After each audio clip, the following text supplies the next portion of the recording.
Hello, everybody. Welcome to Frame Trap. We have so many games to talk about. 8 hours is not enough.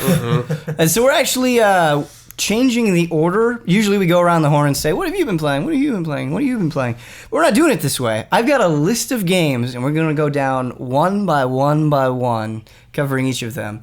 And there's a game at the top of this list that I think we are all very, very, very enthusiastic about. None perhaps more enthusiastic than Michael P. Huber over here.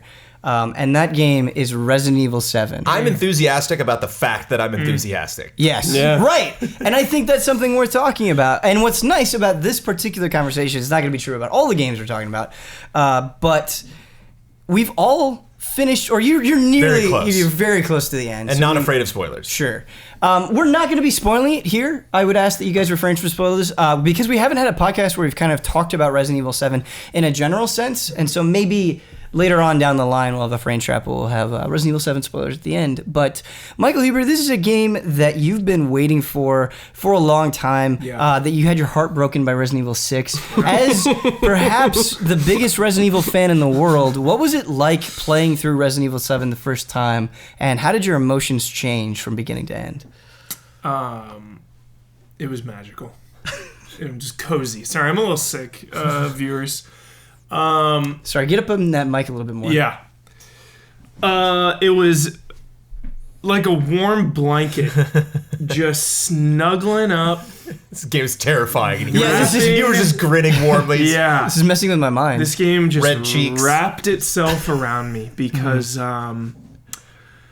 you know, you look back at all the Resident Evils, you look at, let's just say like 1, 2, 3, 4, 5, 6. One, like the fixed camera angles is almost like you're a fly on the wall. And behind the back is a similar thing. You are piloting, you are controlling these heroes, these characters. And for this one to be first person, and a brand new protagonist that we barely know anything about, especially in the opening moments of the game, it was like I was going through. It was just it was a very personal Resident Evil because we're seeing it through the characters, and in VR especially, it even takes that one step further. I've never been so inside of a Resident Evil game. I want to talk about that first-person perspective a little bit because one of my biggest fears going into it, and I think one of the biggest fears for a lot of Resident Evil fans is, you know, first-person has dominated horror, I would say, in recent years, and you can think of several first-person horror games that feel very similar to each other, have a lot of the same tricks. Yeah. And I think you could argue that Resident Evil 7 takes cues from some of those things, but it is very much a Resident Evil game. Absolutely. The way that they use this perspective and how they incorporate Resident Evil 7 or Resident Evil elements very, very slowly is kind of brilliant. Did you agree? 100%. And, you know, hats off to Capcom. Like, the best marketing of a game I've ever seen in my life. Wow. Because they respected the game and respected the story. They respected me as a lifelong fan of this franchise to hold back and not show a damn thing past Texas Chainsaw Massacre vibe. Sure. You know?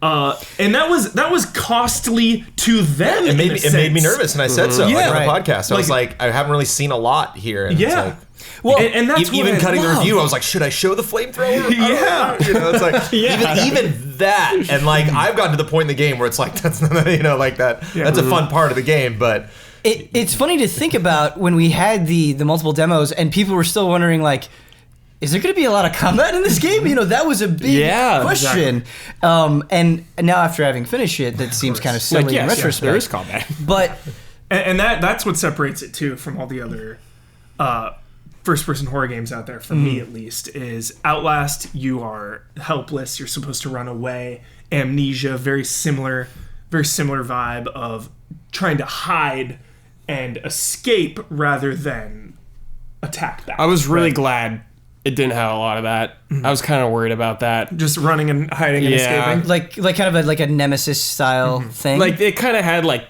especially at the beginning, there's kind of like elements that kind of feel like that. You know, when you're walking through the house and Jack just kind of pops out of nowhere, which is cool. Yeah. But it's not the whole game. Yeah. It's just enough. Totally.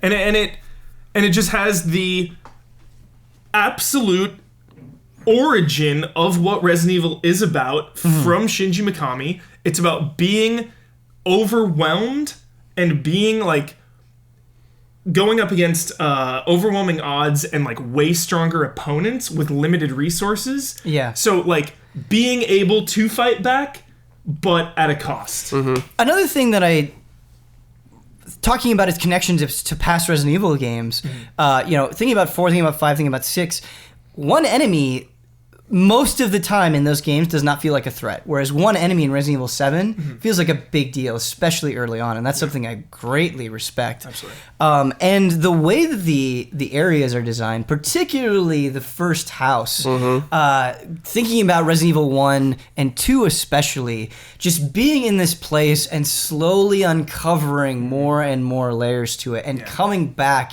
and when you come back you have more items and so you can see more stuff. All of that was really, really well done. Like, these areas aren't necessarily huge, but there's so much densely packed into them that it's really fun exploring. And that, like, exploration element, I've missed that in a Resident Evil game. The hidden items is something that I think is really unique, and they've definitely had that before. You definitely want to, like, scour the environments in previous Resident Evils, but, like, the ability to, like, eat an item that shows where other items are at, and like having one be like, oh, this was, no way would I have ever found that. That was like under a bush in something. You can see it. Like, it's not like, oh, it's hidden and I'm just like, clicking on a prompt and I don't even know what I'm picking up. It's like, no, I can see it underneath that little cardboard thing. But there's just so much detail in the environment and so much junk everywhere that like it's tough to like pick up a pot and like, oh, there's that lockpick. I love those moments. Especially picking up items that you might not even use. Like your hand, the wooden axe. A lot of people missed that whole puzzle. I just miss it.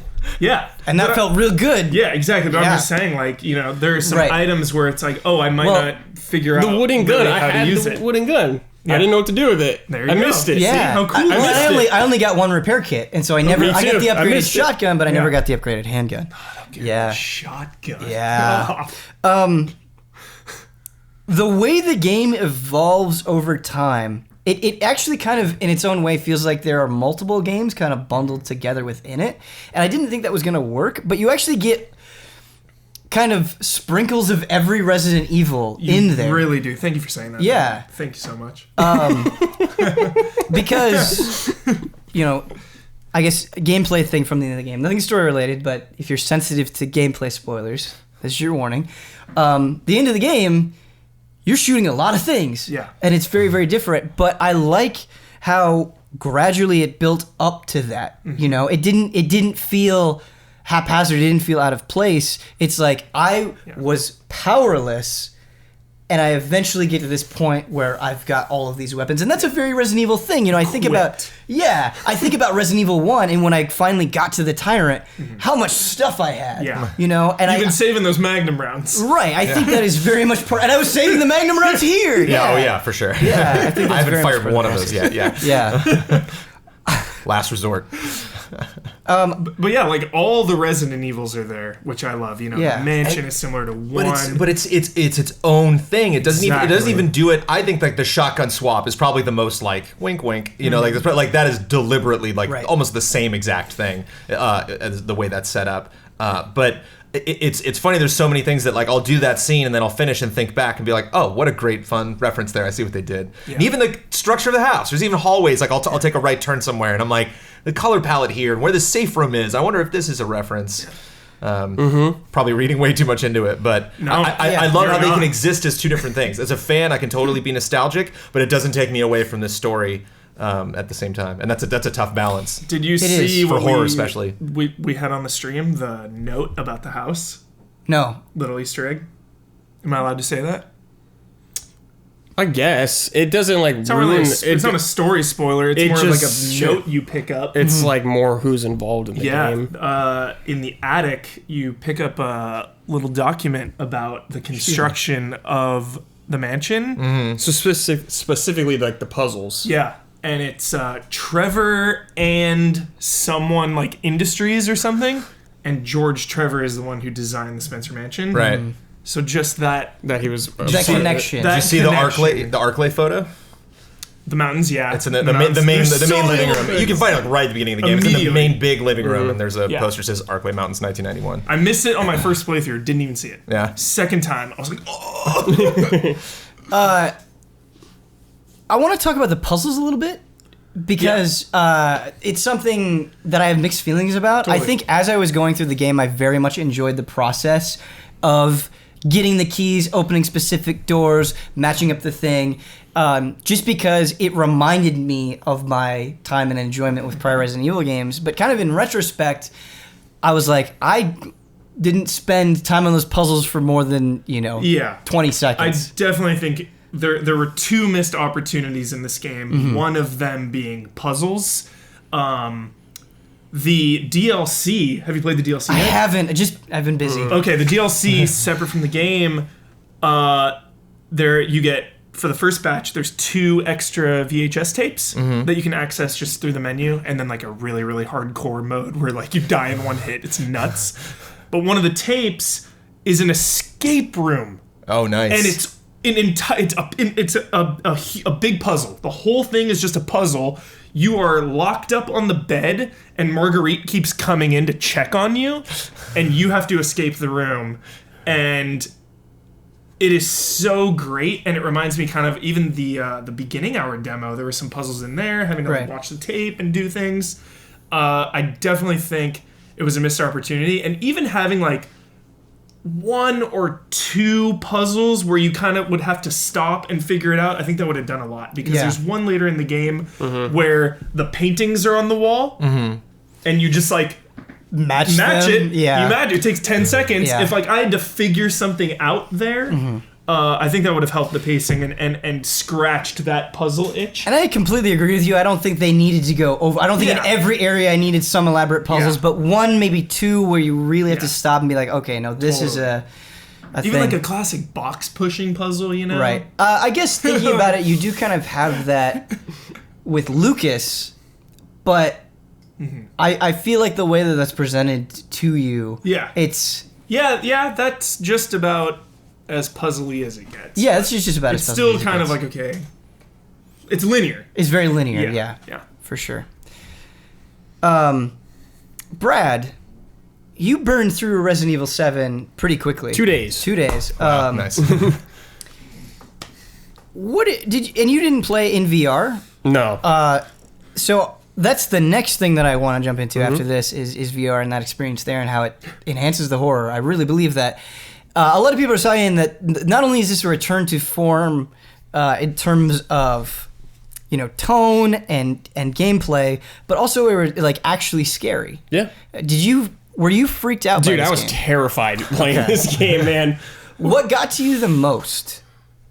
I think just like random, like especially Jack really freaked me out. Like Jack gave me a heart attack. I felt like when I was playing this game, because you're walking through the mansion. Sometimes he just kind of comes out of nowhere, and the game doesn't like make big sounds or anything when he comes out. It's like there's like nothing, and you're just like, oh my god, and you have to quick like turn and just. Oh my god, you're feeling really helpless with him too. Yeah, absolutely. Because like at that point you don't have a lot. Like you got like a knife and maybe a pistol. Yeah, couple rounds. Yeah. You feel super vulnerable, You do. And the way they use him is great because you kind of go through this escape sequence with him early on. And you very much see it coming. But then a little later, you're just walking around and you're like, oh my god, he's right there. And having him just kind of, not necessarily get in your face, but see him walk around really builds up that feeling of helplessness. He's just like, I found you. And you're like, no! The crashing through the wall moment really got to me. Yeah. I will say, having played the majority of it in VR, especially for a first playthrough, I can't imagine doing it another way. It just brought so much to the experience in ways that I wasn't expecting. Very powerful images in my brain from VR that I keep going back to.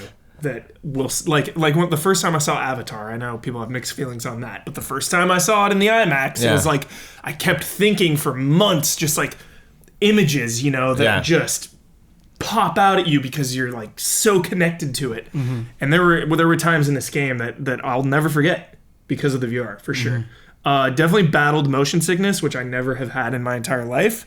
But this definitely got to me, especially the first night of playing. I had to like set it down after, 90 minutes, 2 hours. But then as time went on and I had more sessions with it, it got a little more manageable. But some battles, for sure. It reminds me of PT in a way, and I want to see if you guys agree with this, where I think one of the greatest triumphs of PT was not just, the way like the demo distorted itself or the jump scares from Lisa, but just standing in that hallway because of how it looked, because of the way that it used sound, was unsettling in and of itself. And I feel like Resident Evil 7 very much accomplishes the same thing, especially in VR. There would be times where nothing is happening, but I'm just standing in this hallway and the dim light and just the griminess of my surroundings and the occasional pounding, like they'll just have things knock or just make weird creaking sounds. And they'll do it well enough that it got under my skin. Because it's a very quiet game. Right. Otherwise, there's no like music. There's like music and save rooms, and that's about it. You know, kind of thing. Is there music? A battle here and there. Yeah. Okay. Yeah. Oh, that save room music is really good. Because that was one of the first things when Huber sent me the music when I was cutting the review. I like messaged him on Slack and I was like, "This music, Huber," because it's very even in the music, there's like giggling and weird echoey, like kind of like it sounds like somebody's having a conversation, but I can't pick any words out. Just top to bottom, the audio design on this was really, really well done. And there were moments where I just caught Jack out of my periphery. Where I was just doing something and then I turn and he's just like just seconds away from hitting me. I just like didn't hear him walk in the room, didn't even know he was there. I think there was one point where like I went to a part of the house where he wasn't and was there for a long time trying to figure something out. Totally forgot he was walking around. And then just like walked upstairs like doo-doo-doo, like running through the house, like trying to solve stuff quickly and like, oh right, I'm supposed to be stealthy because Ooh, Jack. Fighting the molded in VR is just... It's insane. When they're coming right at you, when they're on top of you in VR, it is a feeling. I'll tell you that much. Yeah, because just this game has so many little touches, I think, that totally deserve to be praised. Because you think about the molded, and they're really cool enemies because of the different forms that they come in, and like when the thing's arms extend for the first time, you don't expect it. You're like, whoa, this is coming right at me. But when it jumps on top of you and you go into that sequence where you have to blast away at its head, it makes those fights interesting, I would say, throughout the entire game, which I really liked. I know, thinking about the narrative, like it makes sense, but I will say one of my biggest criticisms is it got to a point where the molded just weren't surprising because it was all I was fighting. I could have done with a few more enemies. And thinking about, the original Resident Evil, something that made it so exciting is you would go into a new area and you wouldn't know what to expect. Are they is Lisa going to be here? Is it going to be a spider? I don't know. But yeah, I don't know. Do you agree that you would have liked a few more enemies? Definitely a contentious point of the game is enemy variety. I think if I hadn't played Deus Ex last year, which I keep talking about how it changed the way I play games and the way I look at video games, I would have been more upset because enemy variety has always been such a huge thing for me in video games. But because of how important it was to the narrative and the context, I was 100% okay with it. Sure. 100%. But like you said, I could see it going the other way and having like one extra thing, maybe like 3/4 of the way or 4/5 of the way through the game. I wouldn't have minded some fodder at some point. Like don't give me 2 things that are incredibly dangerous. Give me like 15 that aren't really, but there's a lot of them. Like the flood, something that it would have been fun to have. I mean, we got bugs, but like it would have been fun to have something, that was a little like in greater number. That was more about precision at like a twitchy kind of precision where it's like I got to shoot a bunch of little things very quickly, as opposed to just like Hail Mary, I hope I hit this thing's head, as close as I can. But at the same time, it totally fits within the context. Even when we got to the bug part, I was like, oh right, bugs. That was classic RE. I was not expecting a new enemy at that point. And I think the Baker family is around so long, and you encounter all of them so much that again, the enemy variety didn't really get to me. One thing that I think that is reminds me of Evil Within in a sense that I think we've lost a little bit. I'm not going to say it's necessarily good or bad. It's just different than Resident Evil 4 and why I can go back and replay Resident Evil 4 anytime because there's so many enemies and the situations are set up so interestingly and from a tactical perspective and the way you can upgrade weapons, how powerful you can feel in that game. I just love running through it again and again and again. It's like a roller coaster. Whereas for me, Evil Within or Resident Evil 7 cater a little bit more to the story and have those really strong story moments that I don't know what the replayability is for RE7. I don't know if there's New Game Plus or how you unlock weapons or what those weapons are. But thinking about going back through, which I'm tempted to do and play RE7 again, I think about all of those times I would be interrupted, this playthrough, this fun period of me getting stronger and getting better at defeating these enemies would I'd have these speed bumps of these story moments that this isn't as impactful because I know it's about to happen or I know this puzzle, I can just run in and solve it immediately. The pace of that is a little more restricted than RE4, which you're shooting stuff all the time. But then again, I'm not saying that would have necessarily made RE7 a better game. It's just something that has changed in the series. It's kind of a sacrifice, I think. That I'm less tempted to do that. New Game Plus, that second playthrough. I beat it 4 times. Right. Oh my gosh. And I'll beat it at least twice. I'm pretty sure. New games coming out. Nioh. Sorry. Resident Evil 7. Oh, wow.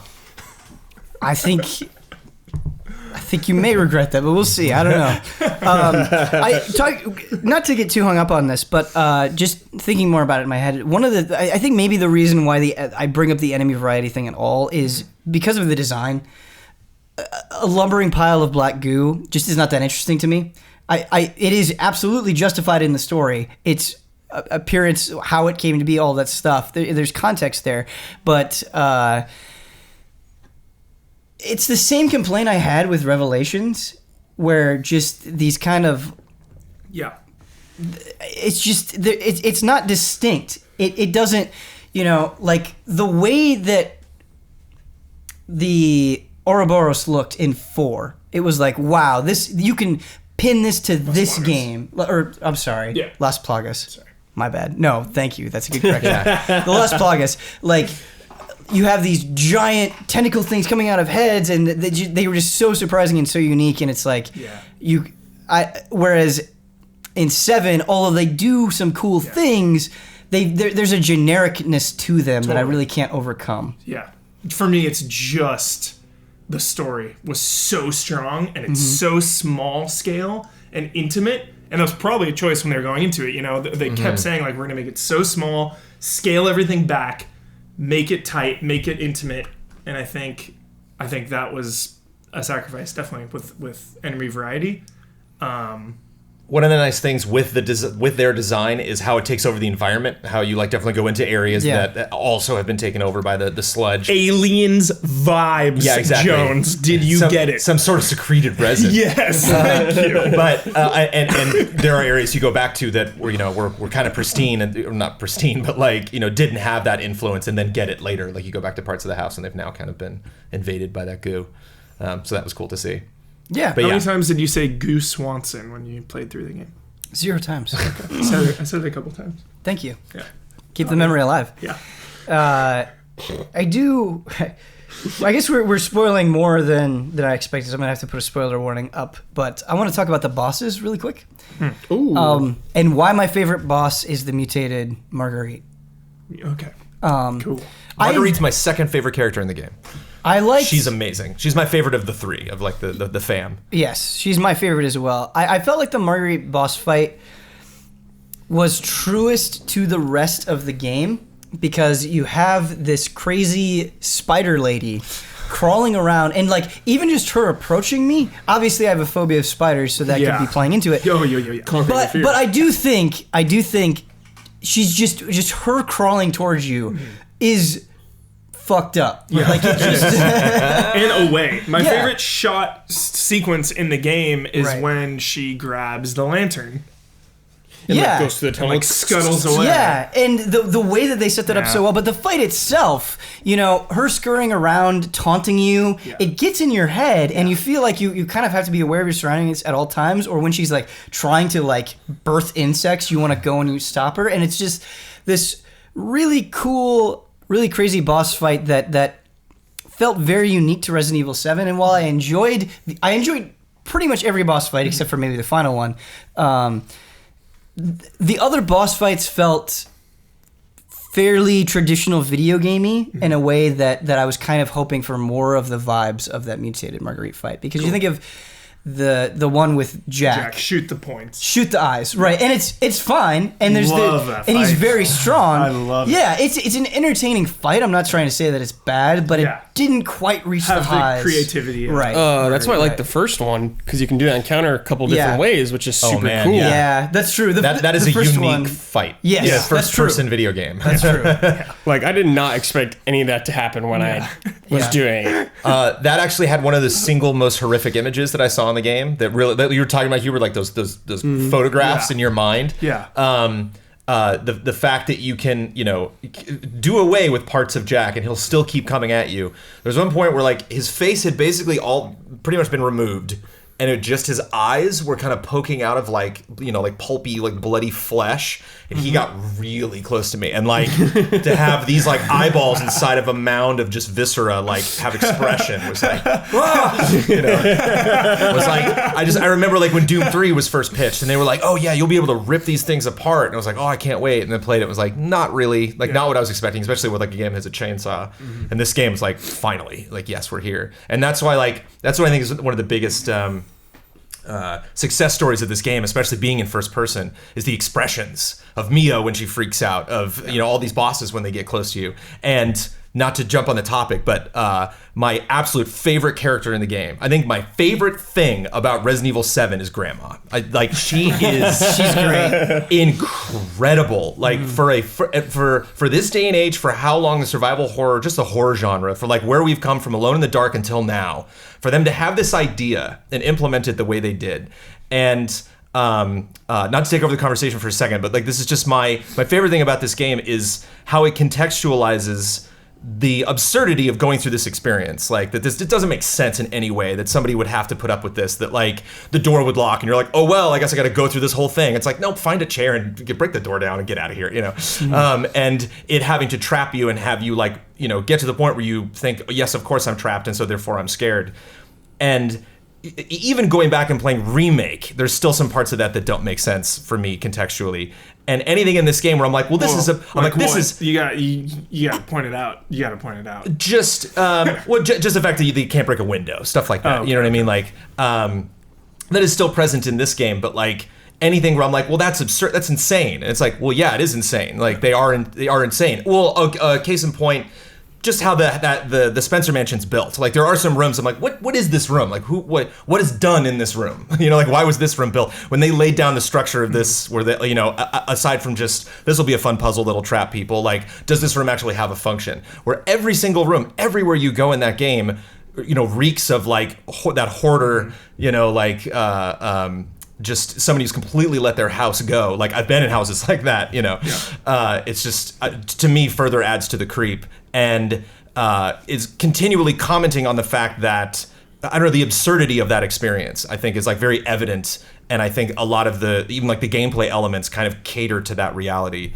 And it seemed like they really just kind of took the franchise and took it as a blank slate, and we're like, if we're gonna have these gameplay elements in there, why? You know, like if you're gonna shoot, you know, Jack a bunch of times and he's not gonna die, why? And like, what if his skin regenerates? What if that's actually his ability? You know, and if we want the person to climb around on walls and ceilings, why? And it's like, okay, well, that's gonna factor into her personality and her character, and then we're gonna, you know, create the entire story around that. And the fact that there's this woman who is in impossible places, you know, who moves around this game just like your items do in item boxes, where it's like, Grandma, there's no way that like you got from wherever you were into this room and are just chilling there quietly. And I thought like, oh, you know, Grandma died and it's this corpse, and it's like, no, she's alive, and her eyes are all glassed over, and she follows you, and she doesn't follow you really fast. If you move real fast, it takes her a while to like move her head over to like where you're at, chilling. Like If I haven't played this in VR. If I did, I would stare at her for a half an hour. And just I did. For half hour? Not a half hour, but everything I would just stare at. Yeah, for so long. absolutely. Absolutely. The one final thing I want to talk about with Resident Evil 7 before we move on that I think is a big point of praise, not only of Resident Evil 7, but I realized just how great it feels in the entire series and why I think Resident Evil 7 or Resident Evil is above almost any other survival horror series is inventory management and how it's used here, because oh my gosh, they strike this amazing balance where every room I went in, and I wanted to pick up everything. I don't know if you guys were the same way, but it's like I want to walk around and make sure I'm grabbing everything, and having to make hard choices where I'm like, okay, I might use this health item here even though I don't really need to clear up space to get this ammo. Yeah. Should I combine these things to save room? All of these interesting decisions, and I think when you actually do get into a situation where enemies are surprising you or something's in your face or you get to that boss fight, I feel like you're kind of more connected to it because you made choices like how prepared you are for this fight, whether you win or succeed, or sorry, whether you win or lose, is kind of down to what you put in that grid. Yeah. And it makes it more personal in a way, don't you think? Yeah, I love that the chem fluid does health and ammo. Right. So that resource is the most valuable thing in the super game. Health or super ammo. Yeah. So like that's when you get that strong chem fluid. You're like, what do I spend this on? What do I make with this? But there were really smart decisions with how they balance the inventory. Like I love that you can pretty much just stack antique coins infinitely, right? Because that kind of makes sense. It'd be annoying if you could only stack like 3 and you had a bunch of antique coins taking up spots. But you can only stack 3 first aid for the med kits, the bottles, that you splash on your arm. I love that animation. Yeah, it's great. But because there were times where it's like, well, do I want to have 6 and take up 2 spots, or is it better to just have 3 and go in? And oh man, and you get inventory upgrades, but I never felt like it was at a point where I didn't have to worry about inventory. Like I found a backpack, I did upgrade my inventory, and that felt good. It felt like it accomplished something, but inventory never became trivial for me. Totally. Did it become trivial for you? No, I love it. Okay. Yeah, I thought item placement was perfection. Vintage Resident Evil. The only Resident Evil game I've ever had problems with item management is Resident Evil 0. I think it's... Oh, of course. Well, that's it. Yeah, it's just... They thought they were being clever with that. No, they were like, too much. Items will be the horror in this game. Yeah. So I think the placement is... Every placement is thought out. Are there any final thoughts that the panel would like to share regarding Resident Evil 7 before we move on? I can be negative for just 2 seconds. Please. If we want to not just say amazing things about this. Yeah. Lucas was a little bit much for me. I think Lucas's dialogue could have used another run through the grinder. I don't know. Like I thought Jack was very intimidating. I thought Marguerite was just perfect. Like even her first introduction at the table, like freaking out and running out of the room. And when she shows up later and just like, I thought everything that they said was really great. And then they build up to Lucas, and then like he comes in over the TVs and calling me, and I'm just like, shut up, dude. Like I'm just not scared of this guy. I eventually was, very much so. Like, I liked a lot of times he actually showed up in person, would be on like the other side of a door and would say something. I thought those moments were very affecting. But like anytime he was recorded and they gave him like, here's 5 minutes of Lucas, I was just kind of like, okay, come on. Like, I agree with you on the presentation of his dialogue 100%. Love his character. Love the idea of his character for sure. Learning about him, like going into his room and figuring out that history. Yeah. I love that. I thought that was extremely well done. Yeah. Context, engineering. I think it was specifically the dialogue. Sure. Yeah. Because it was very Joker-y. It was very a little over the top. Little 60s TV Batman. No, sure. Yeah. Brad, any fire you want to spit about Resident Evil 7? I don't know, man. It just because my expectations from Resident Evil have just been like diving. Sure. Because like 6 just really killed me, And then I screwed you with Revelations 2. Screw me, I had to be Moira. Yeah. And the little girl, which are just boring to play as. Revelations 2. But you're not player game. But you're not gonna be Barry. Well, I had to review it, so Yeah, I he's there's reviewing also it, that. so I was There's like, also all right, I'll that, take sure. the hit kind of thing. That's what friends are for. I love. But I'm gonna be buried. My favorite thing about Resident Evils are the environments. And one reason I love 1 is because the mansion is my favorite location, almost in any video game, probably. Yeah. And Resident Evil 7 really scratches that itch for me. And it had nice surprises in environments, too, like different environments that I really thought were really cool. Where I wasn't like, man, this sucks. I don't really want to be here kind of environment. So that's like a huge bonus for me. Brett, I got a question I want to throw at you real quick. Sure. Because I have an opinion about this, and I want to get your take. You're right. I think I liked Revelations 2, but if you could compare it to 6 and kind of the general direction of the series, I don't think we expected Resident Evil 7 to be as great as it is or love it as much as we did. However, imagine a world where there were no bad Resident Evil games and our expectations were very high. I still think we would be extremely impressed by Resident Evil 7.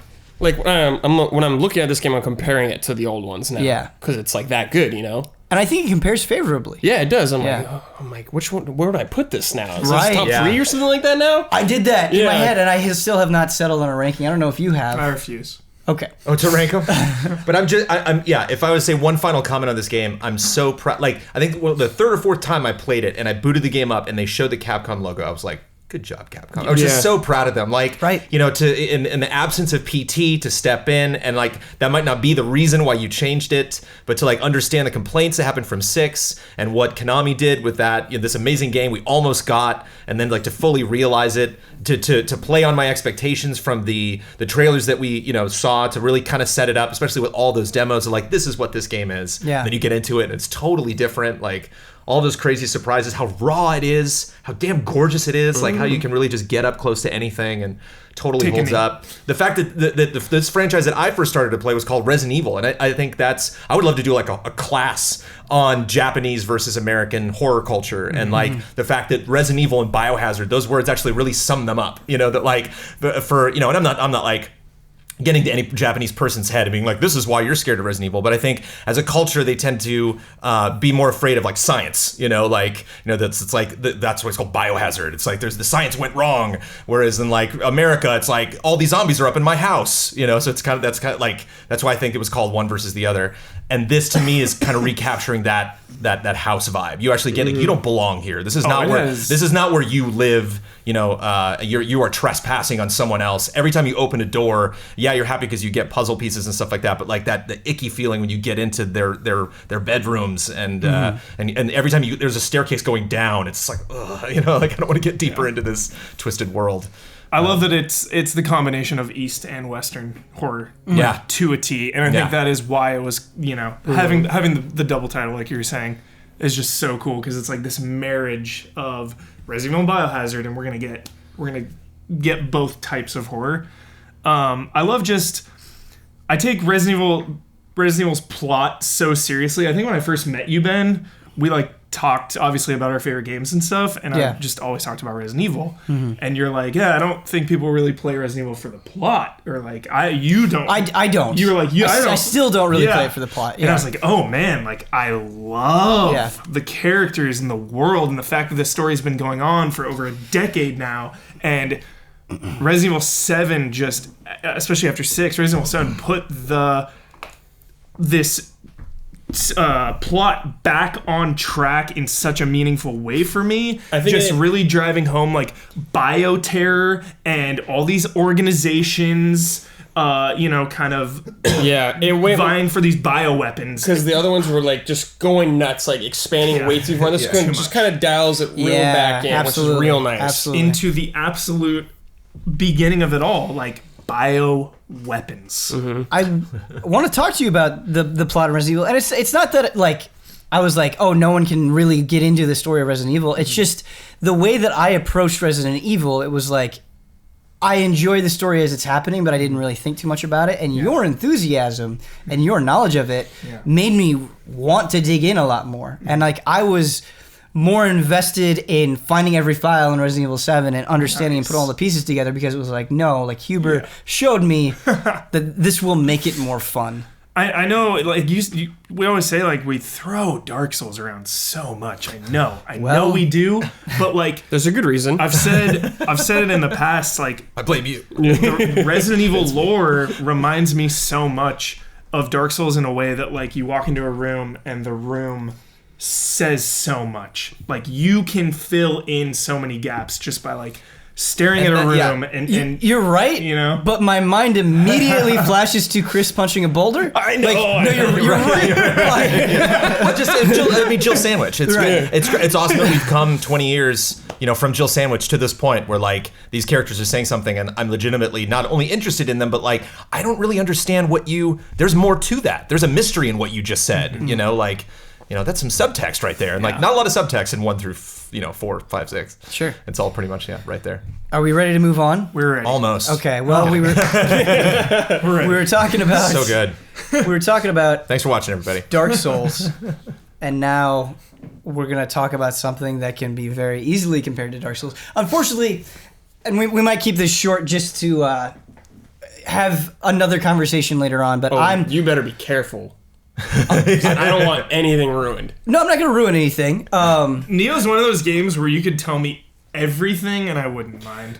As far as story spoilers, I think Nioh is dangerously close to you cannot spoil this. I'm more worried about like certain encounters that are surprising. That's like what I'm boss really fights. Or like certain scenarios that are like what? Like right. Yeah, like seeing that big ass tree in Dark Souls 3 get out. It's like I'd like to save that moment. Absolutely. I'll be mindful of really, really, really cool moments because there are a lot of them. I'll try to speak generally. We're going to be talking about Nioh a lot, I'm assuming, on the next couple of frame traps. So I just want to the thing is like I'm finally at a point in Nioh where I have played a ton of it, the final version, and I feel like I have a very good understanding of what this game is and how deep it goes. And this will be great actually because I'm probably not going to be on frame trap for a couple weeks. Probably. Maybe like a month or so. Who knows? And like we got Wildlands and Horizon coming up, so I'm going to be focused on that. Yeah. So then I'll probably get to Nioh like end of February, beginning of March, come back on frame trap and be like, hey, here's my month late, Me too, Jones. I'm with you on that. Yeah.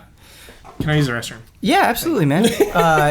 Nioh will consume you, the most beautiful way possible. It is in a really beautiful way. I have so much to say about it that I don't know where to start. But maybe the best place to start it off is Nioh is as good as I imagined it would be, having played the alpha, the beta, Last Chance Trial, and having played at events. Like we actually got to play so much of Nioh beforehand, and it seemed like a really great game, and all of us were very enthusiastic about it. It's nice, 50 hours in to be able to say, nope, it is that good.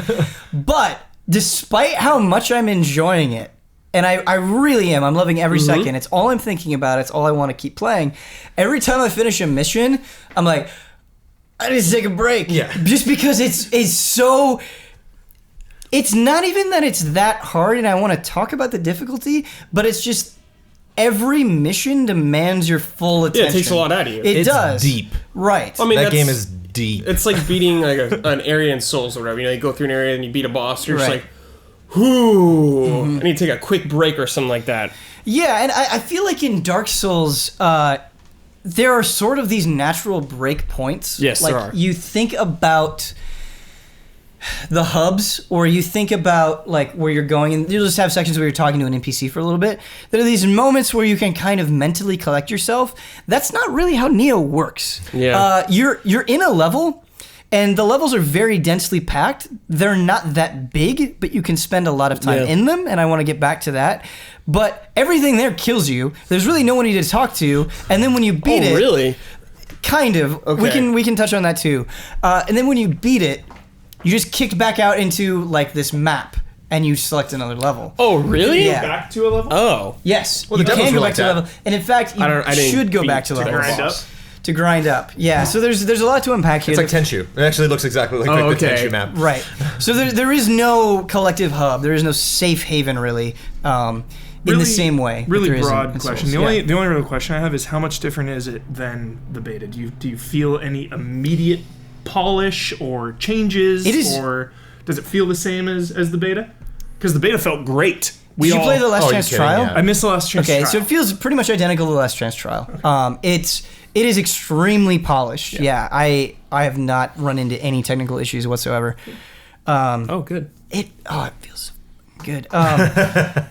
The areas that you're in, and if you've played the beta, you've probably got a good sense of this as well, where if you just run through them, you actually realize that they're extremely small. Like you can kind of get to beginning and end very quickly, but how enemies are placed and how just every corner has something for you to find, and the level design is so on point. I was really, really, really worried that I would eventually get to a point where it kind of felt like everything was an arena and I just had to kill the enemies, get to the boss, and get to the end.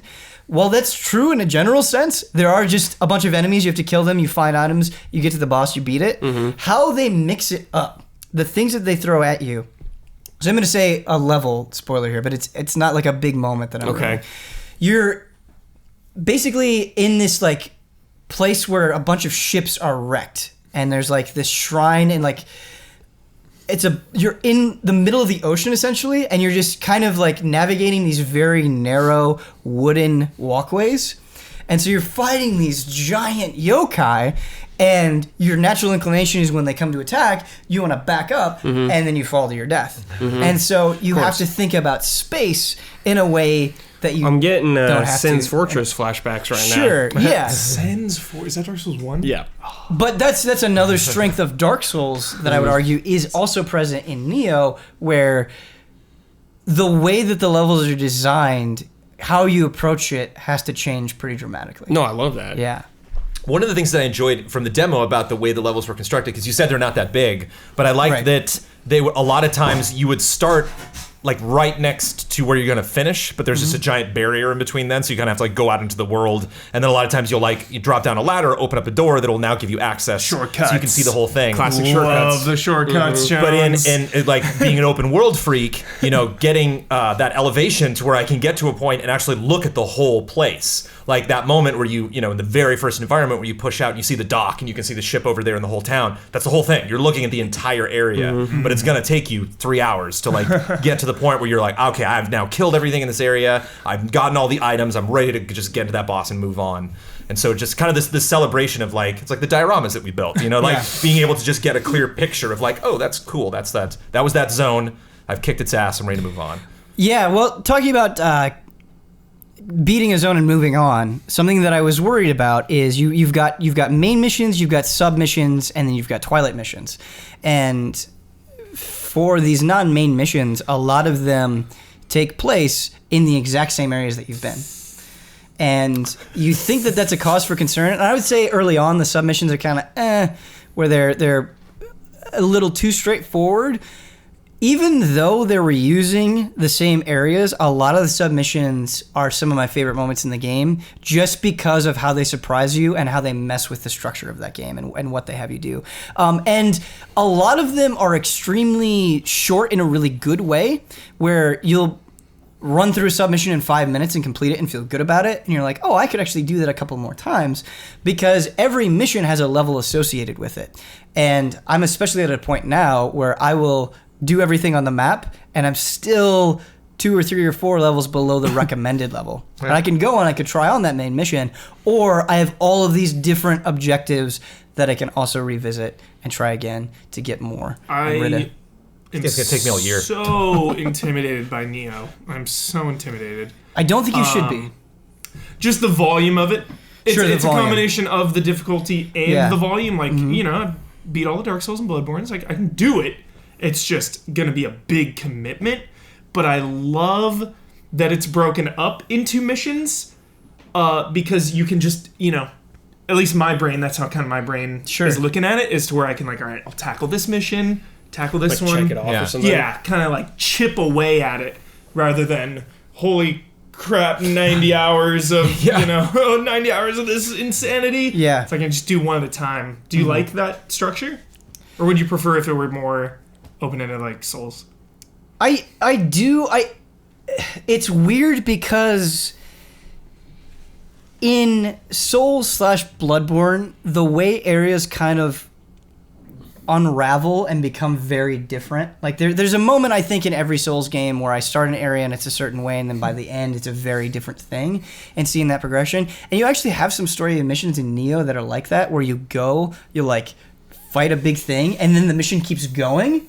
Like, there's one where you're at a castle, and then you go underneath that castle, and it feels like two different halves, and having them be connected is really cool. But that doesn't happen all that often. And so I'm a little bit torn in a way, like having that mission completes thing come up. I'm like, yeah, I feel good. I can go back. I can level up my dude. It's nice, and those natural breakpoints are nice. But I do think about what a Nioh would look like if it was one big continuous world as well. Yeah. Nioh 2. Nioh 2. Nioh 2, yeah. Nioh 2. I want to talk about the difficulty, and I do want to compare it specifically to Souls. The combat is so great, and it's very different from Souls, and I think what makes it so great is the amount of options that you have available. And I think to a new player, it's actually very overwhelming. Way more overwhelming than Souls is initially, just because of how much you can do. Stances are just like, whoa. Yeah, hold up. The stances, but like the key regeneration, like mastering that is the most important fundamental skill that you can do. I love that mechanic. I love it too. And not only because you like restore your stamina and prevent yourself from getting into that state where you're exhausted and the enemy will kill you, but because you eventually fight so many yokai that they create these pools, these like demon pools, and the only way you can purify them is by using the key recovery at the right time. And you have to do that. You have to purify those things, otherwise your stamina is just going to be drained and you can't handle it. But you can punish enemies way more than you can in a Souls game. Really? Because you can see their stamina. And if you're fighting somebody with an axe, a couple of swings and their stamina is almost gone. Which means if you go up and you strike them, even if they block it, they'll be in that exhausted state and you can do a final blow on them. And doing that dance of baiting out attacks, hitting them, like wanting them to block so you can drain their stamina even more, having the different stances, like there are enemies that crawl around on the ground and I'm wielding an axe. I can't hit them in mid stance, so I have to use high stance to do a downward swing. And just there are different enemies that are like that where you'll want to use a different stance for a specific thing. Figuring that out, knowing to punish, and how good ranged weapons are. It's actually something I love. Oh, really? Ranged weapons are absurdly powerful. Really? Yeah. It's like the opposite of Souls games. Right. Exactly. So if you get a bunch of ranged weapons. You get a bow, you get a hand cannon, you get a rifle. Well, hand cannon. A hand cannon, yeah. Hand cannon. Yeah, I haven't seen a shotgun, no. Not for this time period, unfortunately, I don't think. But a lot of enemies, what's a good strategy is to get to a high vantage point and just snipe off their heads. And a lot of the weaker enemies, especially, you can kill in one shot. Cool. But even better than that is the giant yokai, the yokai that just soak up the damage. If you catch them off guard and shoot them in the head, you'll drain all of their stamina. They'll fall over. You can run up and hit them on the ground. Oh, really? That's really cool. So that's a great strat. And if you're really a coward, eventually this becomes ineffective. But unlike the alpha, these giant yokai actually won't chase you very far. And so you can do an absurd amount of damage with them. They'll chase after you, run away, then you shoot them in the head again, and you just keep fighting them, basically. But like there are times where ranged weapons are so good that like an enemy will jump away from me. I'll pull out my bow really quick and hit him in the head. They're a tool that I think every build wants to use, as opposed to Dark Souls, where that's not always the case. And you also have ninjutsu, and you also have magic. And even if you don't want to go hardcore on those builds, there are certain enemies where your weapon, and even a boss, where your weapon will just do nothing. And you need some sort of elemental damage to back that up. Yeah. That's interesting. That was one of the big things I didn't explore in the demo that I'll have to like pay attention when I hit those tutorials. Yeah. And the way I'm not going to ruin it, but like there are mimics, there are hidden walls, like you would expect in a Souls game, but they have their own little Nioh twist on them. Good. That I really appreciate. Can you tell me about the online in this game? So, no, not really, because it's pre-release, and I'm just struggling to find anybody to play with. How mechanics work in it necessarily? Yeah, can you explain like? So PvP is not in the game yet. So, but do you know if it's gonna be like people invade you kind of thing like that, or it's like, or how it was in the beta or whatever? You like, pick I don't know. I can only evaluate what's there. There's zero PvP whatsoever. You can summon people in like just like you can in Souls. Is it exactly like the same kind of way? I mean, it's not. You don't put like a sign on the ground. Sign down. You go to a shrine and you summon a visitor. And they come in. Okay. And you can go through the entire level. That's cool. Yeah. Co-op. Yeah, but I have not with my review copy. I haven't summoned a visitor yet because there's no one. Well, there are people playing, but it's a very small pool. Yeah. Yeah. Any other questions about Nioh? How many hours are you in? I'm like 50 hours in. And you're not done? I'm not done yet. I'm 2/3 of the way, I would say. Like, this is my 2017 game. I'm finishing this in September. Yeah. You have to... It's going to be nice. I think the final mission, from what I've seen, just based online postings, it's like 145 is the recommended level, which just feels like... Level 145?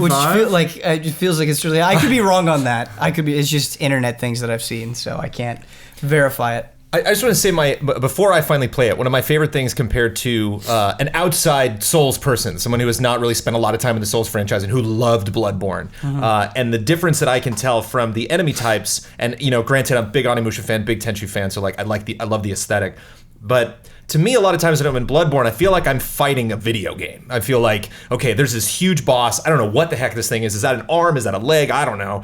It's just this giant immovable force that I just have to not get killed by and just try to scrape away enough damage. Whereas like the majority of the enemies I'm fighting in Nioh, like I feel like I'm fighting something that's staring at me, that's like actually adjusting its combat and actually has an attitude about how we're fighting. And like, to me, like you were talking about intimidation, like to me, that's why Nioh just really gets in my face, because these things just, I don't know, their presence just feels a little creepier, a little more adaptive, more aggressive to me in a personal way. It has more character than a lot of these just, like crazy, like what the hell is that, which has its place, which I think should be, that's how Bloodborne should work. Like I should be horrified playing that. Whereas I didn't really get a lot of horror in Nioh, just this raw fear. Anytime I saw those pools, I was like, oh no, what's gonna come flying out of this thing? There are these spiders that will jump on your face and stab you with their pointed legs. That's pretty terrifying.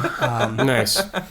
Yeah, Jones, you speak to a really good point. The readability of Nioh is, I think you can make the exact same argument with Souls, but it's just comparing it to other video games, action games, whatever you will, like when I fight in so many enemies in so many other video games, you just don't have to think about it.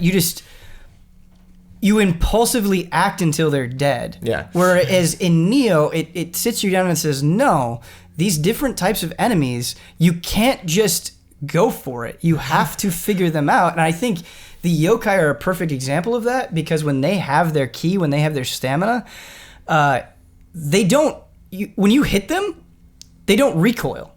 They can brush that shit right off. Like you slam them in the face with the axe and they will continue their attack. And so you have to figure out where are the openings here and respond accordingly. And you get to a point where like early on fighting those yokai, like they felt like a boss. And I was just like, oh my God, I can't keep fighting these things. It's so hard. It takes, I used all my healing potions. I've used so many resources. I can't keep doing this. Now I'm at a point where I can fight 3 or 4 at once without using anything other than my weapon. Yeah. And it's just because you learn how to read the game, and it's so satisfying.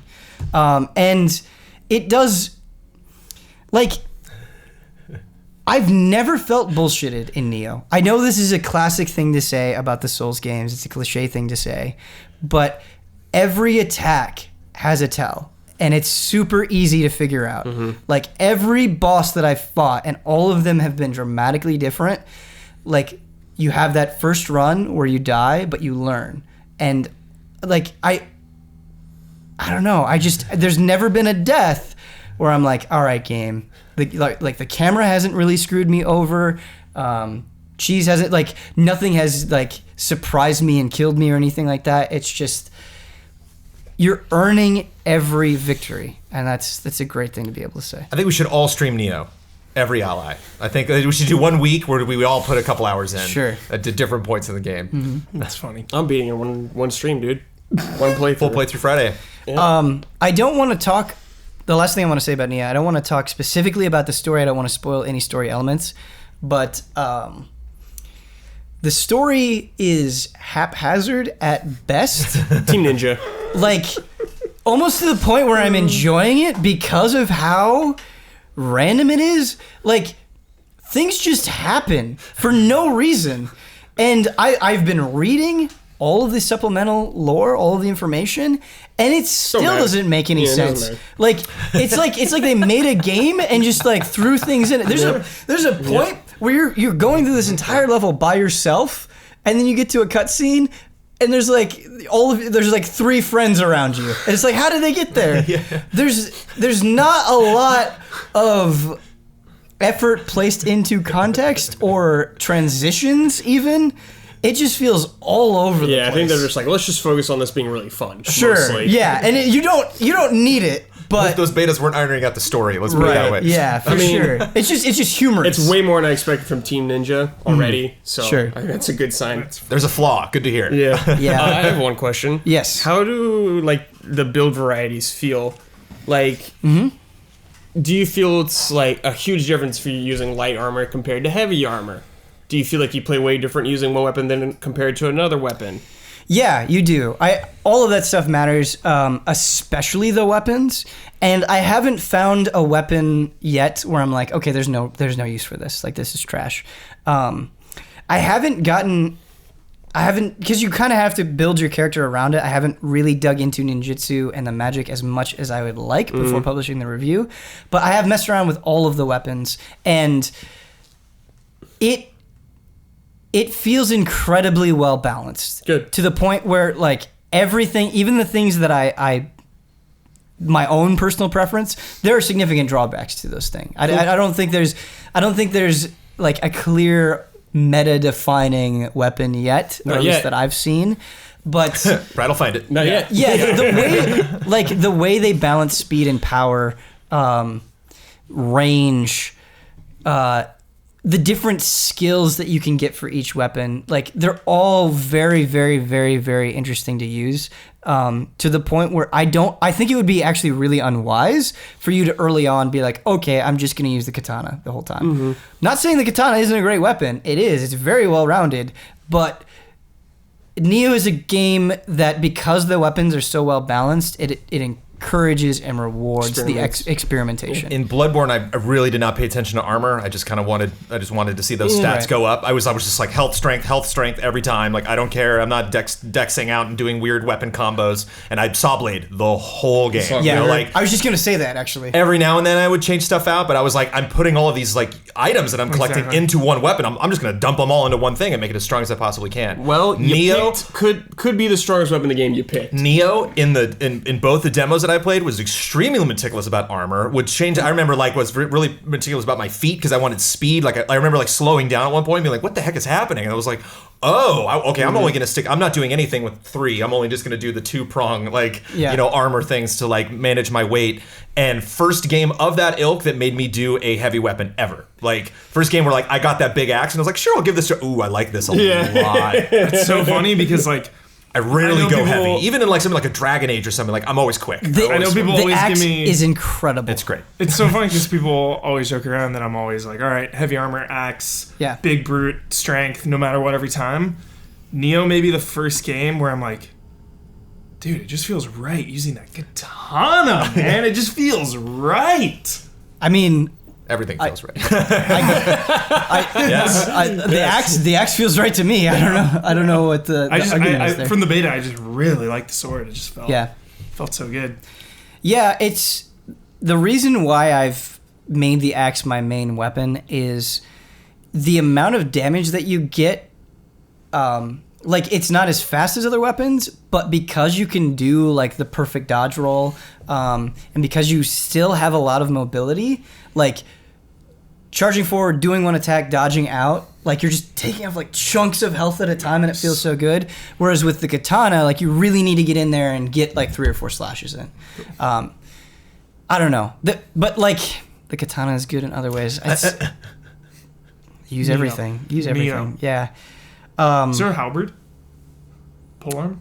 There's spears that you can use. Yeah, there's spear in the beta. I actually think the spear is incredible. It's so good.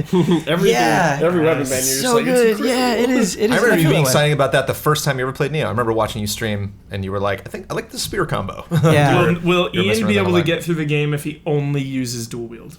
Yeah, the dual katanas are great. And he could use it the whole game? Yeah. Oh, yeah. He's pumped.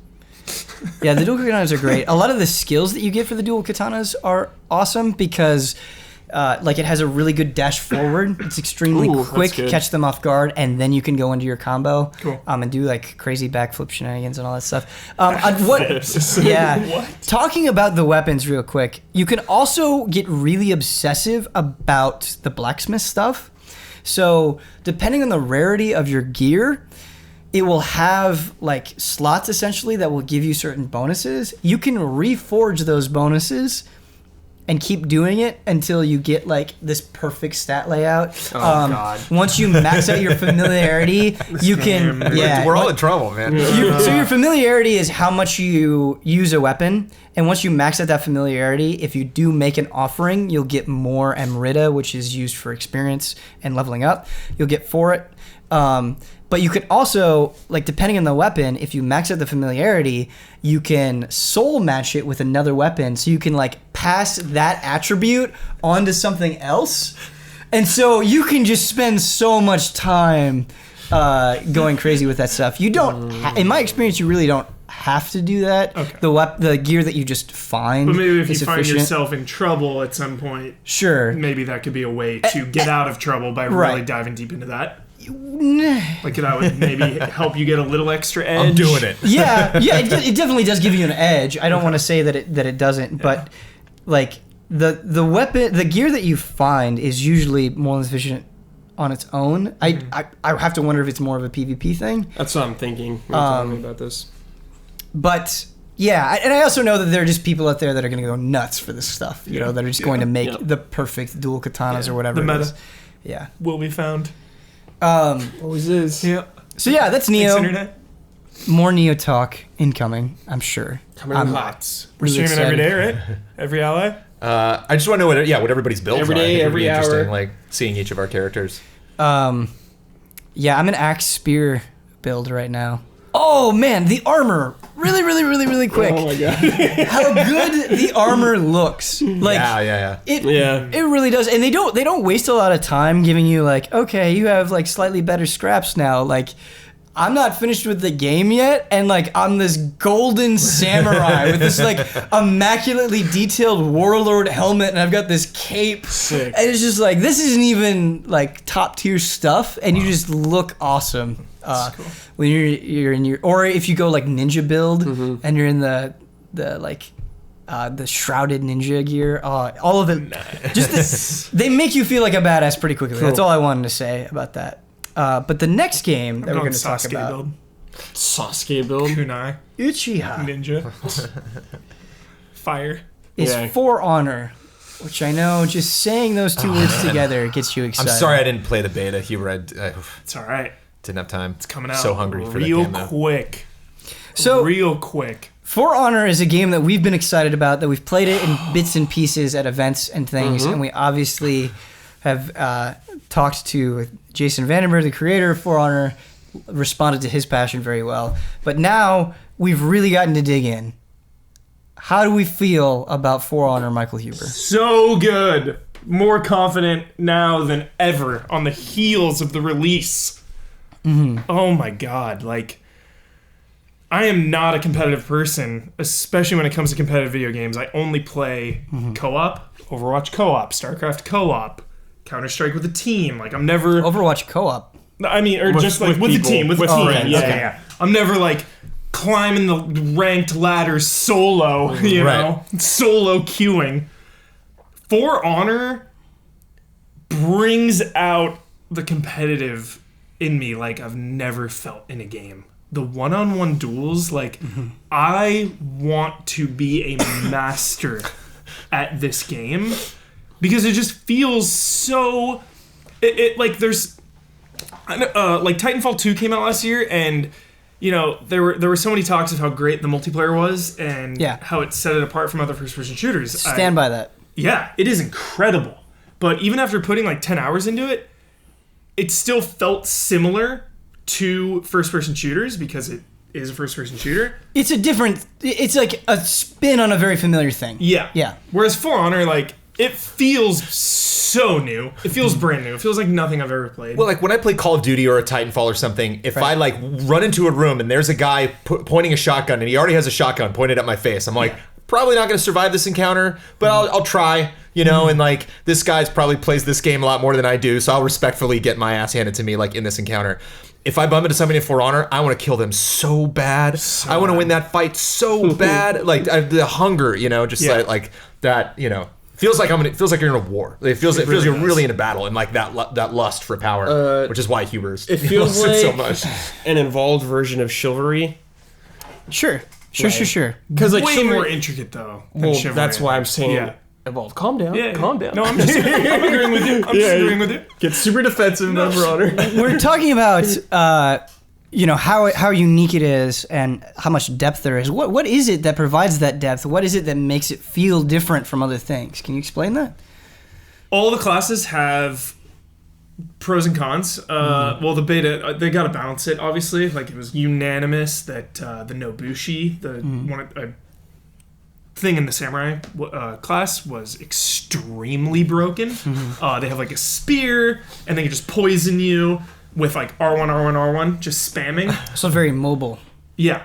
But one-on-one, it's a completely different game than 4-on-4 and 2v2. Again, each class has a ton of special moves that you can really, really dive into. Yeah. But just the basic combat, whether it be the parry, which you gotta teach me, Brad. You don't even play this game. You gotta teach me how to parry in this. What do you mean? You just do it at the right time. It's so hard to parry because you have to hit heavy attack right when the red flashes. Mm-hmm. But you're just thinking about so many other things when this happens because they can just change where to attack at the last second. They can feint. They can dodge away. They can guard break. There is just so much going on, but it's also very simple in a way. You know, if you really get into this Zen zone, it's just super simple, but underneath it all is just an insane amount of mechanics. You know, it's an interesting parallel, Huber, is this game reminds me of baseball in a sense. It has that kind does. It has that kind of pitcher-batter relationship. Maybe that's why you And it's almost like the pitcher-batter relationship if it was constantly shifting back and forth. Yeah. You know, because it's always about here I come with my thing. What are you going to do about it? Are you going to turn that into, you know, an advantage, or are you just going to let it pass and then try to find another opportunity later? So it's a series of mind games. It is nothing but mind games.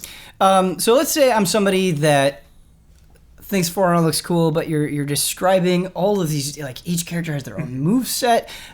You can, like, parrying is really difficult, you're describing. All of these things, I'm getting the same sort of intimidation. I'm not speaking for myself, I'm speaking for somebody random here. Yeah. Getting the same sort of intimidation that I feel with fighting games, where it's like, man, maybe the barrier of entry is just too high. Do you think that's true with For Honor? No, because there is a campaign, which is co-op as well, and the 4-on-4 mode. The beta taught me to not take it seriously. Okay. In a way to, like, don't get frustrated. Yeah. Just have fun. It's not like, oh, that person's better than me. Oh, like, why am I dying? I'm not good enough. It's 4-on-4. You're going to get cheese. You're going to cheese people. There's a lot of hit and run tactics, ganging up. There's, like, you know, NPC minions in the middle, like MOBA style. It's just a mode that should be less stressful, you know? Whereas the 1v1... Yeah, That's very high like stakes. intimate. Yeah, That is where, you know, the intimidation is, and where the mechanics are, and where someone that is just better than you is going to beat you down. So 4-player might be a good, maybe not an entry point, but like a good practice arena because absolutely. like the stakes are not as high. You can maybe like watch what other people do. yeah, you have your team. You can try to go for the objectives. Whereas 1-for-1 is just purely mechanics and skill. Go ahead, Brad. Yeah, so I haven't played this game in a long time. Yeah. My biggest problem with this game was fighting multiple people at once. Is that a lot better than when we played a long time ago? Because, like, Absolutely. I remember Here's the locking thing. on and, like, switching targets was very bad when I Yeah. did it a long time ago. So there's something where you're fighting multiple enemies where if you like block an attack, you get like a 1 second auto block. So like so that you're blocking one guy can block immediately for you. That's cool. And your guy will go like ting ting. That's cool. Yeah. So it's if I'm locked onto a guy and then some other guy comes out of nowhere and he's on my left to block that guy, it's just left. That's it. I don't have to worry about the direction like up, down, left, down, right. That's cool. If he's on my left, if I'm blocking left, it'll get that guy. And because it's a 2-on-1, he'll kind of like repel back from the block, giving you an opening. So by the time I was like 15 hours into this beta, I was getting confident where 2-on-1s would not intimidate me. I like 3-on-1s, I almost came out on top if I was like near a cliff, because I could like throw a guy off, parry this guy that's on the right just by right, focus on this guy, get back to this guy. Like, you can get it down if you are in the zone, if you are on the top of your game. Like, well, and you can exploit their overconfidence because they'll be like, oh, and because they hit each other, there's no friendly fire. But you can like Raider, if I'm doing a huge attack and my friends are there, it's gonna stagger him. Yeah. Oh. So like getting a 2-on-1 too, you gotta be in the zone, which is cool. Which is even more intense for the MLG players, because if you're on the same wavelength as your buddy, you know, because again, the blocking, if someone's on the left, the person that's attacking should then be attacking from a different direction, because now left is getting that guy, but if this guy attacks like right, then you're gonna have to constantly like switch. Whereas if, like I saw in the beta, you know, a lot of strangers are playing with each other. The dude attacking me is attacking left, so now one direction blocks both guys. You see what I'm saying? Yeah. Oh wow. Yeah. So there's so much. There is so much. And not to mention, you might just want to block a lot and wait for another person to show up, so it's not 2v1 anymore. You know. Yeah. I mean, obviously you should have a disadvantage if it's 2v1. Of course. I was just wondering how they handle that. Yeah. The changing targets is the same. It just feels a little better, a little smoother. Okay. It's just like R2 is lock on or L2. L2. And then you just release and snap, and it'll go to the next person. For all of the amazing games that have come out already in 2017, and there have been a lot, I don't think there's been a moment that has been as satisfying and hype-inducing as successfully taking on a 2v1. I know! It feels so You feel good. like you just climbed a mountain. Man. Really? Oh. It feels so good. Yeah, it really does. Especially when you kill the second person with an execution, finishing blow. You feel like a champion. Wait, doesn't that give you health or something like that? If you land a heavy attack for the last hit, you can execute. It gives you health back. That's cool. I like that. It's just... Well, it's like the unfairness or lack of, like you were talking about in Nioh. Like when I play For Honor and two people rush in the room and you know take me down, I feel like I could have won that. I feel like I had a chance. I just messed it up. You know, but the skill level is there. Sometimes with the Nobushi, to attain it. I don't feel like that. The Nobushi meta. They're gonna nerf. It was widespread. Everyone knew. Sure. You know, let's continue the trend. Let's talk Souls. You know, every game we talk about. Yeah, dueling in Souls to me was for a while there one of the most fun and unique PvPs in terms of sword play. I think because For Honor is obviously just built around that. That's what For Honor is. I think it is the new standard and the new high bar for melee combat. I want to see like honestly ridiculous bets, like, you know, $100 1v1 duel in For Honor. Let's go. Like, I bet it's gonna happen. That's what I want. Just this ridiculous like underground. I would want scene. to win a statue from Huber for beating you at For Honor. That's my goal for this year. I want to see this at Evo, dude. Can you imagine this is Evo? Oh awesome. my god, it's gonna be amazing. Well, and unlike some other fighting games, like For Honor it's very easy to discern what's happening on screen. Like, he just split your head open with an axe. I really want, like, that's the thing. I want to watch some professionals play For Honor. Yeah. I just want to watch it. Can't wait. Talking about Evo, I guess, I am not convinced, despite how much I'm enjoying it, despite the enthusiasm from the other allies, that For Honor is going to have a long tail on it. I'm scared. Is that something that you're worried about as well? That. I'm scared. I think there are a lot of reasons for why potentially it may not.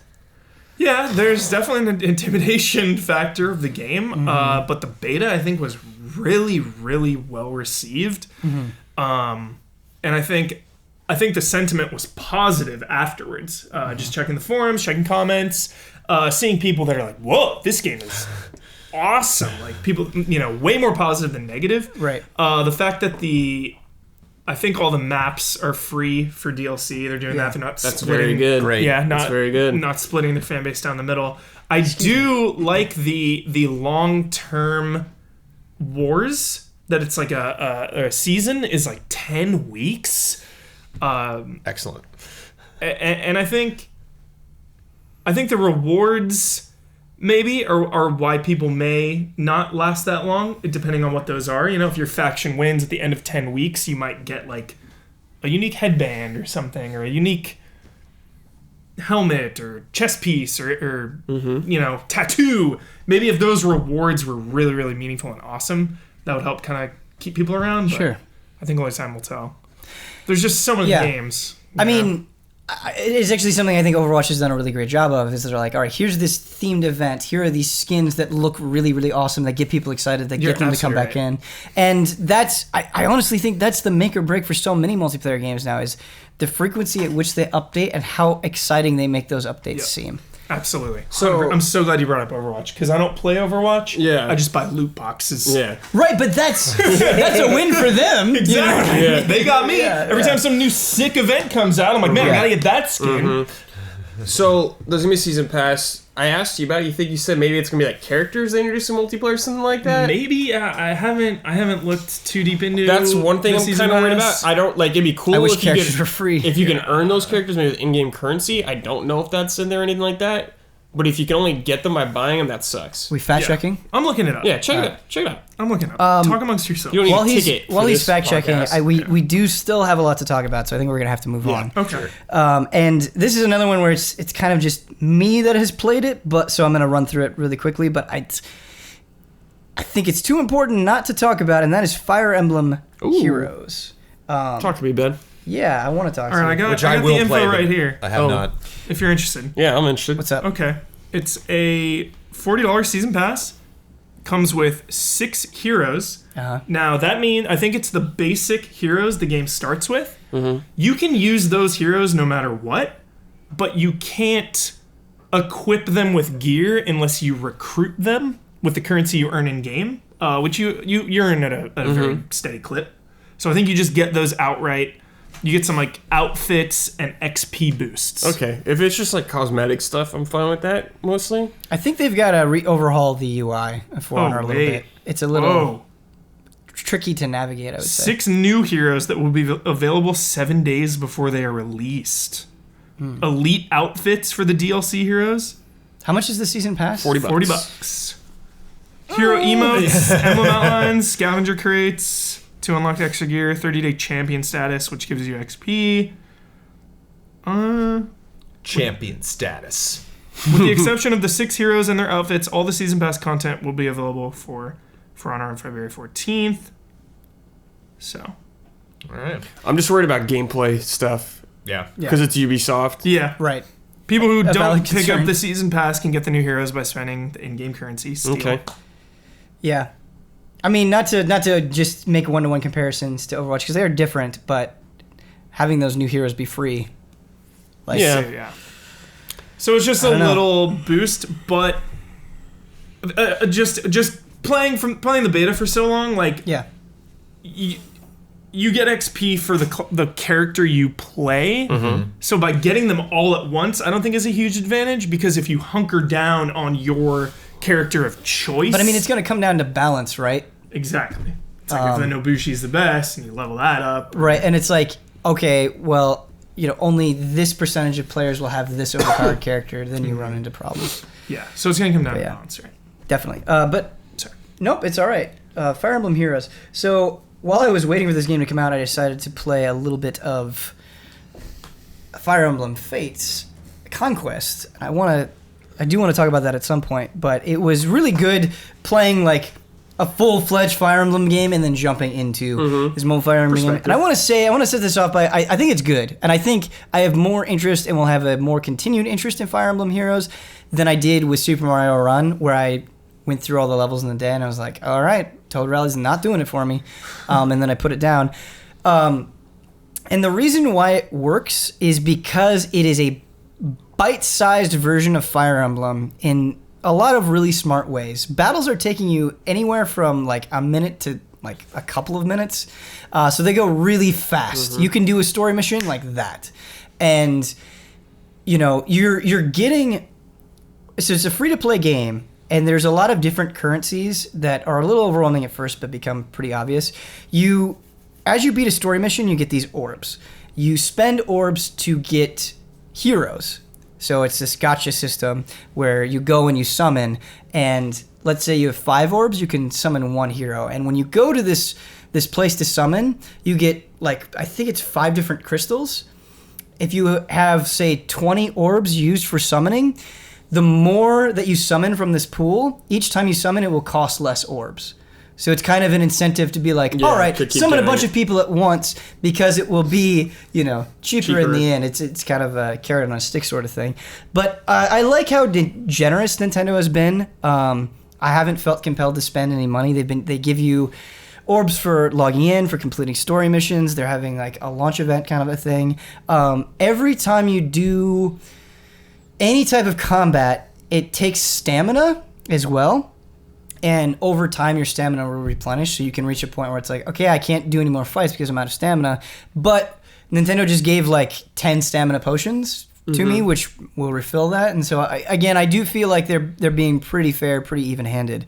But the combat, the combat itself. So you can have 4 heroes in your party, and you can make a bunch of different teams. And it's on this very, very tiny, like 6x8 grid. And you just move by sliding. And it's nice that you can just play this game entirely by one hand. Yeah. And so let's say you have an archer, which has to attack like one space away from a unit. You just drag it on the unit, and it will move a space away automatically. Oh, that's cool. So you don't have to like sit there and like agonizingly... It's very... Like, the game knows what you're trying to do, and it's polished enough that it makes executing on those actions extremely straightforward, extremely simple. And I forgot to mention, perhaps... the most compelling element for a lot of people, the heroes that you're summoning are Fire Emblem characters. Yeah. And the presentation is pretty good. So I got a 4-star Roy, and when I summoned him, it had like his own little movie and his voice clip. Oh, and that's cool. They make it exciting. They make it feel cool. What'd you say? You got this here. Roy? I said, Roy's my boy. Roy, my boy. Nice. Yeah. No, it's the Smash, the chant. Roy's our boy. Roy's our boy. Yeah. Anyway, there are some pretty significant problems, I would argue, with Fire Emblem Heroes, though, that I don't want to overlook. So there's no evasion mechanic in Fire Emblem. So, like, normally in a Fire Emblem game, like most tactical strategy games, there's a chance that when you attack, depending on a character's evasion, that they dodge it. Nope, you will hit, and they will hit every time. Weird. There's also no critical hits, which is strange. Ouch. Sorry, Mike. You're out. What? Yeah. Deal breaker. And because you're only limited to 4 people on your team, like bringing 4 people in the battle, it actually feels extremely limiting. Like, there's only so many different ways that you can assemble that team. Whereas, like... part of the appeal of Fire Emblem is like having this much bigger army that can do all these different things and then placing those appropriate people at the right part of the map. And because the maps are so small, I mean, there's really only so much you can do in terms of maneuverability. And so the battles are maybe a little bit too simple for my liking. Again, that's also kind of an advantage because of the bite-sized nature, because of it being on phones. But I feel like really the only big order of the day that you're following is the weapon triangle, the classic Fire Emblem weapon triangle, which is in the bottom corner of the screen at all times, so you never forget it. But yeah, I think right now, at least, and probably for the foreseeable future, like earning orbs, unlocking characters that I like, and I think that's another big thing. There are a lot of gacha games that you can play, but a lot of those are like from the ground up games where I have no attachment to the characters. Yeah, like this one, you know the characters. God damn it, I'm gonna get Lyn. Like, I'm not stopping this game until I get Lyn. Wars. Yeah. Right. Galaxy of Heroes. Galaxy of Heroes. Sure. And that is a big part of it as well. And I feel like, despite my complaints about the simplicity, there's enough depth there that I'm still enjoying playing. Sounds pretty decent for me for a phone game, at least. Yeah. If I was a fan of Fire Emblem, for sure. Yeah. I'm just not versed in. You just. I know. You have no idea. No. I'm gonna buy you a copy of Awakening. Or that any is of the them. number one requested game that I play for whatever reason is Fire Emblem Awakening. Like, do people know? I guess people just know what I like and know that. And I can't imagine you finishing Fire Emblem. Like, you're gonna finish Fire Emblem Awakening, and then I'm gonna get a call from you at 3 a.m, and you're gonna go, dude, Fire Emblem. Like, it's gonna. I can see that happening. I do want to talk about the story a little bit as well. Oh, sure. It's garbage, but you would expect it to be. Yeah. I've heard some people say that, like, they play Fire Emblem for the story, so they're disappointed how weak it is here. I mean, you have this kingdom of people that are fighting against another kingdom that are summoning heroes for Fire Emblem heroes for ill-gotten gains, and you have to stop them. So you do the same thing? That's as complicated as it gets. There's some fourth wall breaking a little bit here and there. That's kind of amusing, but for them, it is just extremely bare bones. Like, you'll do a couple of story missions where there's no dialogue whatsoever, and so very, very sparse. Not a strong point of the game, but I'm liking it, and I'm curious to see, like, after a couple of weeks how I feel. Sure. Does it look like a game you can quote unquote beat? That, like, there's an ending to the game. I mean, not a point where they want you to stop playing, but like, a credits situation where you're like, all right, I finished the final boss, and now all I'm really doing is just collecting more heroes, and hopefully they'll expand this with more content down the road. It definitely seems that way because the story is divided into chapters, and each chapter you're going through a different Fire Emblem world. Like, there is the world of Awakening, and you're fighting Fire Emblem Awakening characters. There's the mystery world where you're fighting Marth and stuff. And so it definitely seems like it gets to a point where it's like, okay, I've done all of those and finished the story as it is. But there are Fire Emblems that are not yet represented in Fire Emblem Heroes. And so Classic. I'm sure there will be an update fairly soon that gives you more worlds to play through and stuff like that.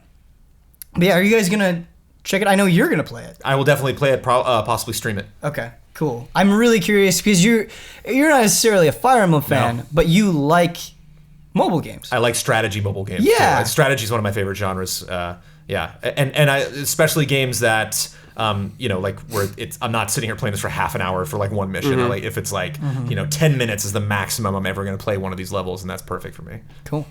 How about you guys? No. All right. There we go. I like that simultaneous no. Brandon, we've got a game that you've been digging into, and I'm very curious about that. I want to hear about Ghost Recon Wildlands. Ooh, yes. Yeah, talk to me, Jones. So this game is creeping on me. This is a game that I was happy to pass on. I'm like, I got Horizon coming out. I'm anticipating jumping into Nioh immediately when I'm done with Horizon. There's also For Honor, and there's like a bunch of other games that I want to play this year. I was like, Wildlands looks like fun, but it's something that I can put on the shelf and maybe do a stream or something like that. And this game is up my alley. I am enjoying going through this. I'm playing the beta right now that's going this weekend. All right. And sorry, before we go any further, I wanna break it down. What is Ghost Recon Wildlands? Ghost Recon Wildlands is a 4-player. You can play it with one person or 2 or 3 or 4, and anyone that's not a actual human being on your team is replaced with AI. So you always have 4 people on your team, and is a open world Ghost Recon game. So you're familiar with Ghost Recon and tactically the items that you get, drones and tagging enemies, and Ghost Recon's really big on situational awareness. But a lot of times the levels in Ghost Recon will be very linear. You're like, I can go left or right, but in this it's open world, and so you can take a helicopter, you can take any type of vehicle, you can try to go in stealth, you can go in day, you can go in at night, you can just bring in a big tank or like a Jeep with a Gatling gun on the back and just go in and just mow everybody down. And you are there to squash a drug cartel, and so each of the zones that you go to has like a target that you're trying to take out, and so all of the areas that you're going to, you're gradually learning, gathering intel on that target, getting more information about them. So if you want to do all the side missions, you can, get a little more context, a little more, you can kind of follow their trail and find out how they've affected people in that area. But if you're like, I just want to get through the story, they're very clear, like the yellow markers on the map. You're like, I'm just going to do those 6 missions, which will then give me the location of where they're at, and then I'll go and take them out and move on to the next area. You're kind of making me think of Hitman, and something I think Hitman 2016 does extremely well is making those multiple avenues really rewarding and inspiring, like, as you're going through a level, new ideas pop into your head for how to take care of a target. Do you feel like the mission design is strong enough that, like, you're like, oh man, what if I did it this way? What if I did it this way? And like the things that they put in your way are interesting to overcome? Yes. Okay. It definitely is a game that you can test yourself difficulty-wise, that, like, you can, like Huber, if you want to be super stealth, you're like, I want to try to get it. Like, one example, there's, so there are the drug cartel people, which are always bad guys. They're labeled in orange on the map. Then there's rebels, which are labeled in green, which sometimes you'll go into areas and they'll be in prison, so you can go and, like, break them out, and you can actually level them up in your skill sets. You can, like, make them more, combat ready. Cool. If you want to, like, do that and distract people and, like, send them out, and I'm into that. Eventually you level up their abilities, so they can call in a helicopter for you, they can call in a mortar strike, they can just do a distraction, so you can be like, make a big noise over there, so all the troops will go that way and I can just sneak in and get that. And then there's Unidad, which are the cops, which also hate you, but whereas you kill the drug cartel, nobody cares. If you kill a Unidad soldiers like Grand Theft Auto, your threat goes up. And so there was a mission I just did where I had to go in and interrogate a boss, and I was having a lot of trouble with it until I realized, like, oh wait, I can just jump over this wall, get in there, interrogate him, get out. Nobody knew I was there. But if you want, you can mow that base down. It's very hard because they're armored. Like I said, they'll call in reinforcements, so, like, you don't want to spend too much time there. But it's up to you, basically, on how difficult you want to make that mission. Is there a tranquilizer gun? I don't know. I haven't gotten. There's you have two weapons. The triangle on the PS4 controller, swap between them. If you tap triangle twice, it brings out your pistol. So I have an assault rifle for close encounters, sniper rifle for long distance, and then when I get really close and I want to be stealthy, I'll take out the tranquilizer. Everything has suppressor, so everything can be quiet. I like to really RP Metal Gear, and I just think the tranquilizer is so strong that I always limit myself to creativity and to variety, that I'm always just using that tranquilizer the whole game.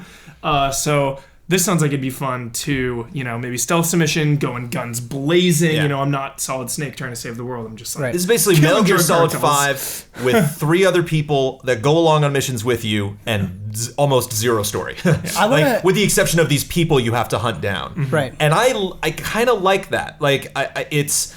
I think a lot of people get into this game and be like, oh man, all I'm doing is just running into areas and gathering stuff and then going on hunting people. And I'm like, I would agree with you. That is all you're doing.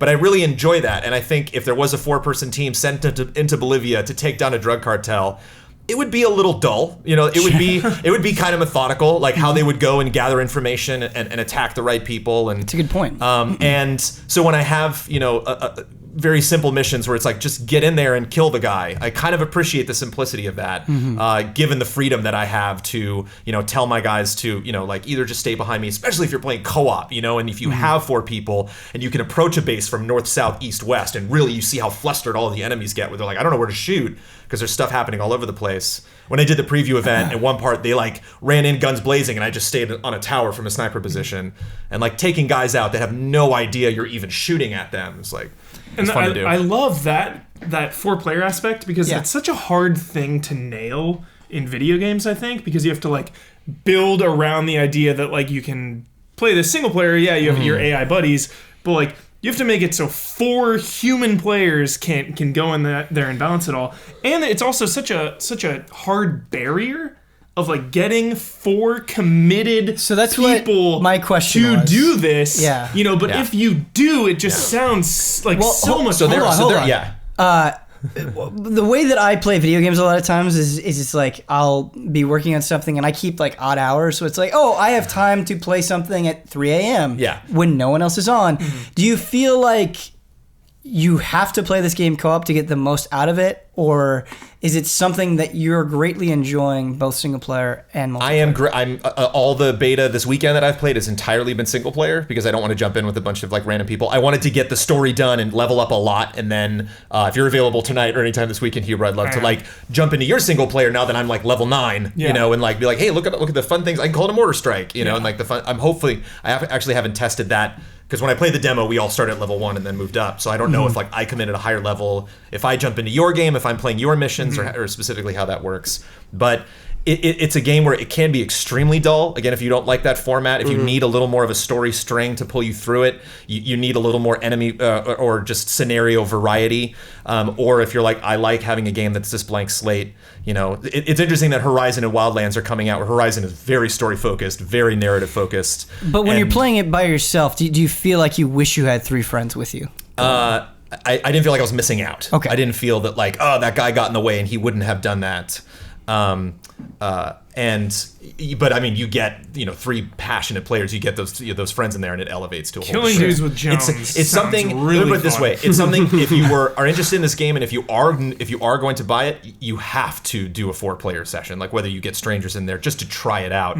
But I could see myself playing from start to finish, just with 1 player and having a good time. Okay. And you create a character and get loot and tons of character customizations and stuff you unlock actually like going through the game. One final thing that I appreciate about it that is something that Ghost Recon has had before that I remember from. I haven't played a ton of Ghost Recon games, but I do remember from prior games, and is kind of fun to experiment with when you're playing by yourself. And that's the dialogue that happens between these 4 characters, and specifically the situational awareness that they will alert you to. So it's fun to like go into an area and they're just like, yeah, we have targets ahead, and you're like, yeah, I know. I'm starting to target them, and like when you actually target enemies, he'll say different things. So he's like, there's 1, enemy number 2. Now we have 3. There's a 4th guy there, and he'll like add them up as you target them. One of my favorite things, I can't remember a stealth game that does this, where if you piss somebody off, so if I like pop out and like, and I'll back up, and like he saw me, I haven't alerted him yet, but he's curious, and he starts walking towards you. If it's inevitable, we've all been there in that stealth moment. You're like, damn it! You're like, he's turning that corner. I'm stuck and I can't go anywhere, and this guy's gonna discover me in 4 seconds. They'll alert you to that, like they'll sense that. And they're like, they're almost on us. What are we doing? And they're basically asking you, like, should we just start firing, or like we're gonna get spotted? What do we do? And so I just love those little moments where like they'll say something to you to kind of like that is really cool. Speak to the situation that's happening. And it's always so great in a Ghost Recon game with AI where you're just like, oh no, they're gonna get the drop on that guy, and it's just like, yeah, that's a kill. And you're like, nice. You see like that orange dot on the minimap just go away. It's like, yeah, good job. The language that you're kind of using, perhaps some people wanting more mission variety, maybe a little bit of a stronger story thread, having just more interesting scenarios. Do you think that maybe this is something that might work really, really well in a beta, but when you get that full game, are you worried that there's not going to be enough there, or that it's not going to remain as interesting from beginning to My end? main worry is just exhaustion. Sure. Going through the beta, understanding how long that took, and what the variety of the missions, and basically like what I got out of that, the rewards of like, yay, that territory's done, and then zooming out, I was like, oh my god, like, so the Ubisoft map is huge. I mean, yeah, it's Ubisoft game. The Ubisoft like 50-hour game that should be like 15, 20. I was like so on board, Jones, and now I'm like backing off of the train a little bit. Oh, that just unnecessary. There's something about zooming out and being like, I got to do this. And there's like 90 50 more times. Yeah. I mean, if you love those games, I love this one. So I imagine so what'll potentially they'll bring me into it is wanting to take out that person. So when you get to a new territory, they're like, okay, welcome to this place. Here's the asshole you got to go track down. The one in the demo is actually a really great character, and the more you kind of read about them, it's very amusing. I don't know if the rest of them will be that amusing, but it's a couple of doctors that met and were hired to treat one of the drug lords, like, family members or right-hand man or something that they saved from dying. And so in return, the drug lords hired them to do torture for them. And so they're like, such good doctors, they know how far they can push somebody before they die, and like how long they can stretch out that experience. And when you actually hunt them down, you hunt them down like in their torture lab. So like you see this stuff on security cameras, and it's rewarding after like 2 or 3 hours of the game to like get in that building and be like, oh, we finally found this place. That's cool. They were interesting characters. There's like one point where you like steal their car, and I'm driving this like fancy car around, and they like find things in the car and are talking about them. They're just like, oh, I found this note, or like, oh, what's this gross thing? And like kind of learning more about those characters. So if you get into a new territory and they introduce you to a target, and you're like, oh, I really want to kill that guy. Kind of like Hitman. Yeah. You're like, oh, that awful person, I really want to make them pay. But if there's like 20 of those people, like I don't know if they can vary it enough. I have a really important question. Do you and enemies go down in like 1 or 2 hits? No, when you fight bosses, they have a little bit more resistance, but like one thing that frustrated me about Ghost Recon and Splinter Cell was it was like a little too rigid, where it was like tough to get headshots as opposed to like a first-person shooter that I'm used to. I'm headshotting all over the place. Like I definitely haven't had any issues. And they go down, and like normal guys. The unit guys are a little tougher because they have armor, but yeah, just the regular dude wearing like a tank top, and shorts and sandals with an automatic weapon. Yeah, headshot. Cool. And you too? Is there like regenerative health or? Yeah, you can stim pack, revive people, and so your teammates will run up and do that. And they've done a pretty good job actually, just in single player, like having the AI run in and take out people to get to you. It's cool. It's cool if I'm on like the 4th floor and they got to run up in the building. I'm like, I know there's bad guys in this building, and I'll see the little orange dots go away as they like make their way up to get to me. But I want to get my hands on it. It's curious. It sounds tough. curious. It's a tough game to recommend because it's one of those games where it's like, this is bare bones. Like, this is just like, here's cool map, random characters to attack. Have fun. Make this your playground. But at the same time, if you get in there and you really enjoy that experience, then I think you'll have a lot of fun with it. But cool. I would not be surprised if people get in there and they're like, yeah, did it for about half an hour. That was enough. I'm like, I totally understand. We have 2 more games to get to before we get to the next segment of our show, and I think both of these will go pretty quick. Yeah. These are Brad and Ben games, and the first one I want to talk about is Tales of Berseria. Brad, as a longtime Tales player, who's been rightfully so disappointed by Tales several times, how do you feel about Tales of Berseria? Feeling better than I have in a while. Yeah. At least with them. Me too. It's like, remember as it's 3, I remember like some of the systems were so ridiculously complex and like I didn't even like want to play it. Mm-hmm. This one's like getting more focused now. I like the main character of this game so far already. Yeah, Velvet is her name. Yeah. And something terrible happens to Velvet and she's kind of out seeking vengeance. So, it's that device, but it's revenge tale. It is. It's a good hook. I mean, it's a typical hook, but it's a good hook. It's nice having a Tales lead character that is just kind of an asshole to everybody, and you're like, oh man, like you really just did that to that person. But I feel like they explain why. Right, like they do. I understand why she's this way. Right. But I'm just saying like that perspective is a little bit more entertaining to me than like the chipper. But it's sort of like, hey buddy, let's go adventure. Exactly. It's just a little compared to other things that we've seen in Tales. It's just not that those characters aren't present in Berseria. Sure, yeah. They are. But I don't know. It works here, I'd say. Yeah. Totally feels like a lot of like calls to like Bloodborne and Dark Souls. I felt and Berserk. Like. And Berserk, yeah, like a lot of themes like did not expect that. Like werewolf demons, like some sort of like demon curse coming through. I'm like, okay, this is Bloodborne. Yeah, I was streaming it and the night that this terrible thing happens to Velvet, like the sky is crimson red. And you're like, what is this, Night of the Hunt? The Night of the Eclipse, yeah. And the main bad guy's name's Artorias. I'm just like, okay. I want to talk a little bit about the battle system and why I find it so interesting. Like, I think it's a cool battle system. It is a cool battle system. I haven't finished the game, so I don't feel like I have a full understanding of it. But from what I've messed around with, it's pretty awesome. Yeah. I don't think the game is terribly, terribly difficult yet, even on the higher difficulties. Right. But like the way that the battle system is designed, I'm enjoying every fight that I'm doing because you have the soul gauge. Yeah, I do like that. There are these crystals that you have, and as you defeat enemies or stun them, you will get more crystals. And every time you do an art, which is basically one of your moves, you consume one of those crystals. And so it's this balance where you're trying to exploit enemy weaknesses, kill them as quickly as possible, stun them so you can get more crystals so you can do more moves. And it gets into this really satisfying loop of you're building this huge chain of stuff, and the reason you're building this huge chain of stuff is you've been dodging, you've been doing all of these things correctly. And Can you use Demon Fang?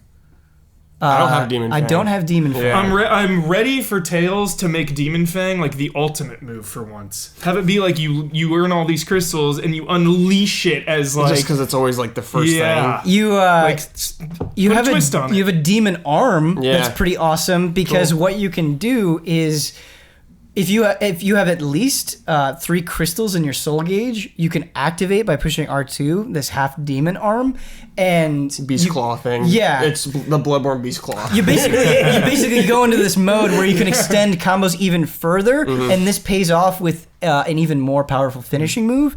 But the thing is once you use this special demon hand thing, you consume one of your crystals.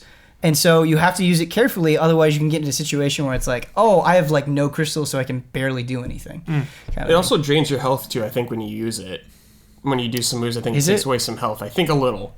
Okay. It must not be very much, because I have not been noticing. I just kind of learned it, so I'm figuring it out. But like, if you're using it and if you get hit while you're doing it, is there a negative effect? The one thing that has really been a big factor for me is just the soul crystals. I haven't... Okay. Because when I'm doing it, every time I'm activating it, I'm already in the middle of a combo, and so enemies aren't... I think the game said something about like a system about getting your life back in some way too, and I missed it or something like that. Okay. So I'm not sure. I'm like 2.5 hours in. I'm still figuring a lot of stuff out. Sure. This is something that I should know because I've used it a lot, but... Check the tape. Yeah. Yeah. The positive sentiment about Berseria has really made me want to dive back in, because I played Symphonia, like... I'll always remember sitting on my living room floor and like my mom in the kitchen like playing on my GameCube, you know? Yeah. So jolly. Absolutely. And Vesperia, one of like the only JRPGs at a time of the JRPG drought, you know? Especially on GameCube, sure. When Vesperia came out. Oh, Vesperia, sure. Yeah. Well, yeah, okay. And then I fell off after that. Vesperia was kind of the last one I played. I came to Xillia way late. It always intrigued me, especially 2, because it looked like super anime, like cop action. But then there were all these like weird, like Grace's F, and I would go over to Brad's. Well, that's a port. There'd be some guy named like Richard, had like amnesia, and like the game. I mean, Tales are very typical. Nothing like surprising. I'd say like you know what you're gonna get usually. No surprises. Always just like Jones said about Wildlands, just like bare bones, just very cut and paste. But the vibe of this one seems a lot better. It's better, but I don't want to oversell it. Like it is very much a Tales game. Yeah. I saw the reviews. The reviews are higher than normal for it.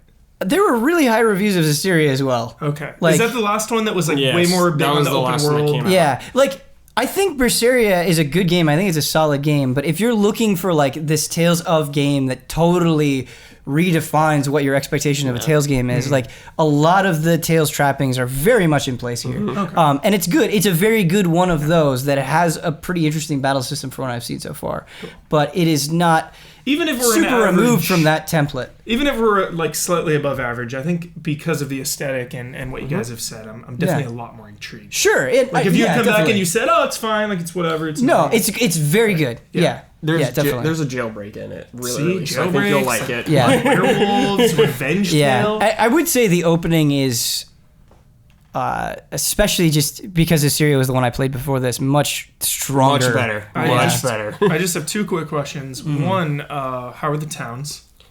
I've only been to the one you started at, and it's super jolly. Okay. It is very, very jolly. Excellent. Yes. Super jolly. And then, yeah. The second question is... It's no Dragon Quest VIII towns. No, of course not. Of course.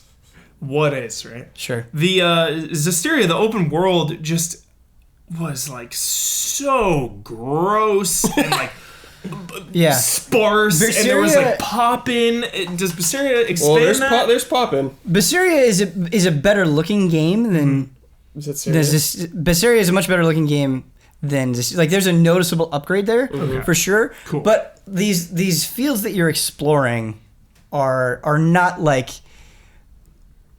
There's not a ton in them, you know what I mean? Like, they're not... It's...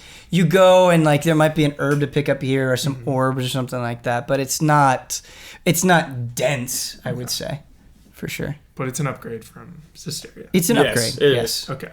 Because Berseria is hard to look at. Sure. Definitely. The PS3 version holding things back. Berseria runs good. It does. It runs really well. Cool. Man, I'm excited. I want to play. I keep seeing it on the store and I'm like itching to buy it. I'm just so buried right now. Yeah. 40-hour JRPG. I know, right? There you go. God. Just what you need.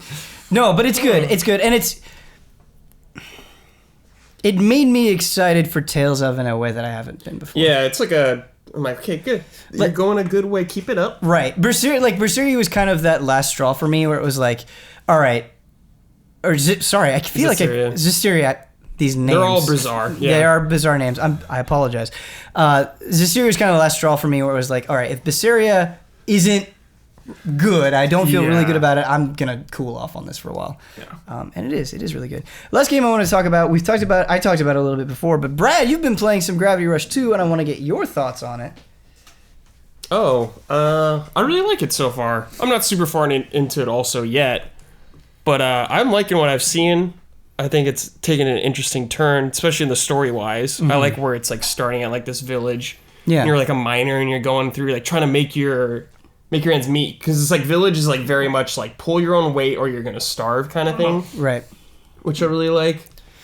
Yeah, I would say the setup is a lot stronger because in Gravity Rush Run, you wake up, you're this amnesiac girl, and it's like, okay, what's going on? This one. Right. Whereas here, it's like, okay, you're with a group of people. These people have their own problems. You're kind of embroiled with that. How did you get there? I would say there are more dynamics at play in the story. Is it the place from one, the like underground? So you were like ripped from that place. Yeah. You have to watch the anime for that. Yeah. Wait, there's a bridge, an anime bridge. There's like a 20-minute anime. Okay. I don't think you need to watch it to. But it explains how you get there. Okay. That's about it. But it's not like anything spectacular. Yeah. Okay. Yeah. Cool. Good to know.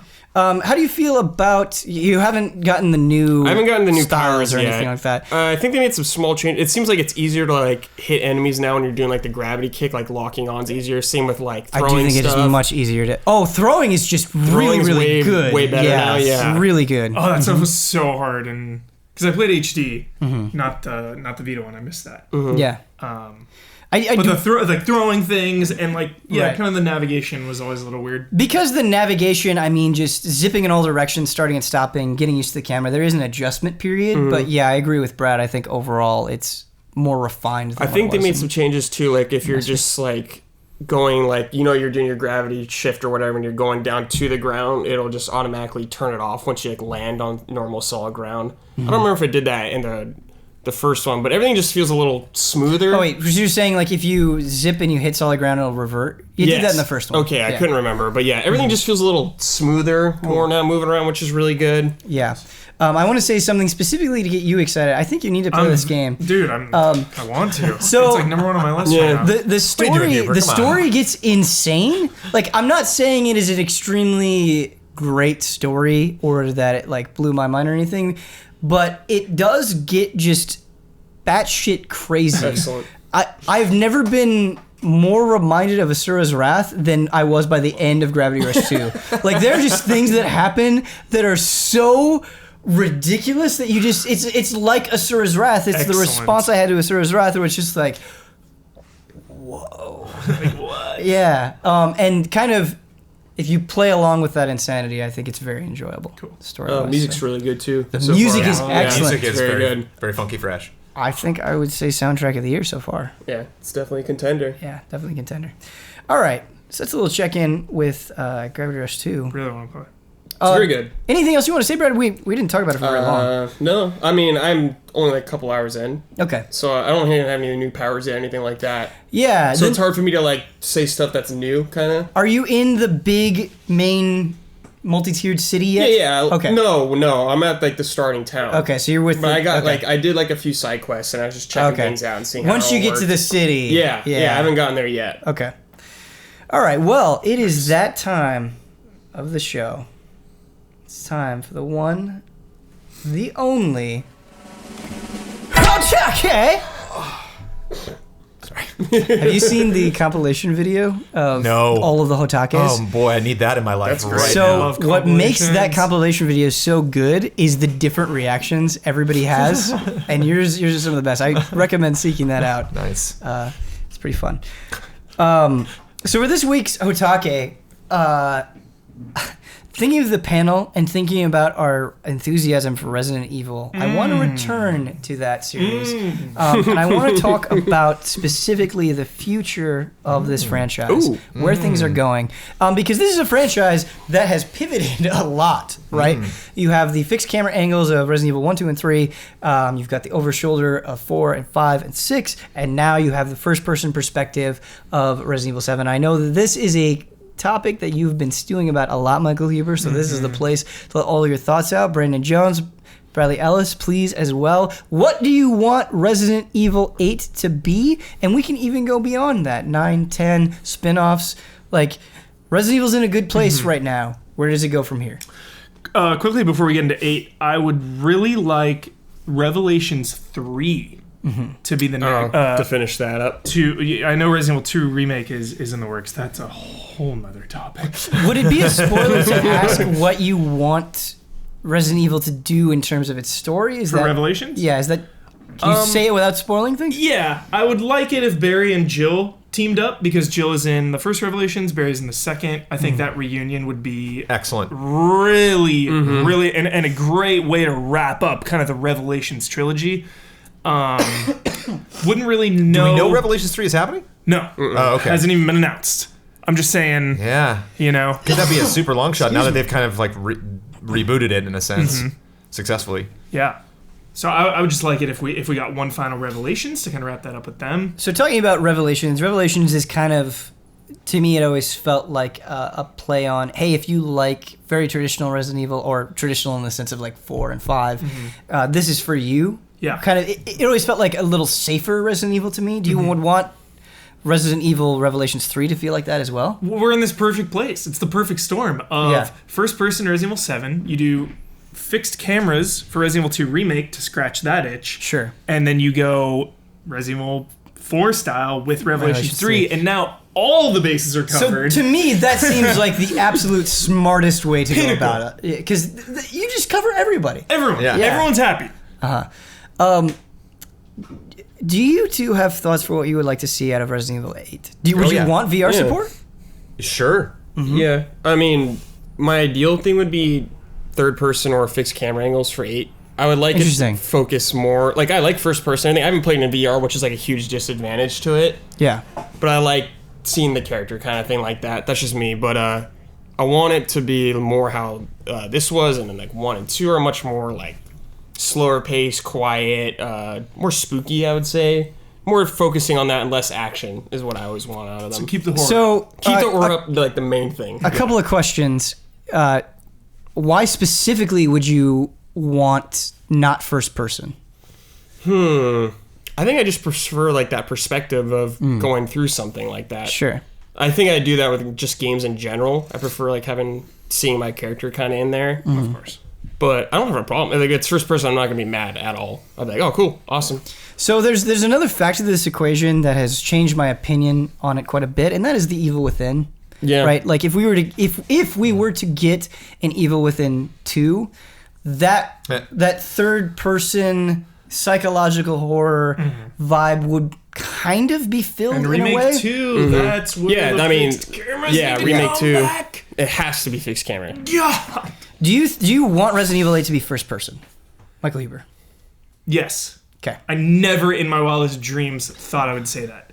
And I think if Resident Evil 2 Remake wasn't on the horizon, I would be hesitant. Because Resident Evil 1, 2, and 3 will always be my favorite. Yeah. I like fixed camera angles the most. I like the old school style. But the fact that Resident Evil 2 Remake is coming, that is the avenue to do that. I just think this is the new era, and I like kind of breaking up these chunks of fixed camera to action to now first person, and because I enjoyed 7 so much, I'm so excited to see where they go with it, and I wanted to take one more crack at it at least to kind of perfect this formula. Brandon Jones, we were talking earlier with Resident Evil 7 about the marketing and how great it was to actually get into Resident Evil 7 and have it be very different than what our expectations maybe thought it was going to be. And now that we've done that, right, now that the cat is out of the bag and we know what Resident Evil 7 is, we know how it feels, we've seen those surprises, if they do decide to go first person with Resident Evil 8, how do you think they would surprise us again? It's just... I don't think there was anything super complicated about how they did the advertising for RE7 Beyond. They just picked a point in the game and did not show anything past that. Sure.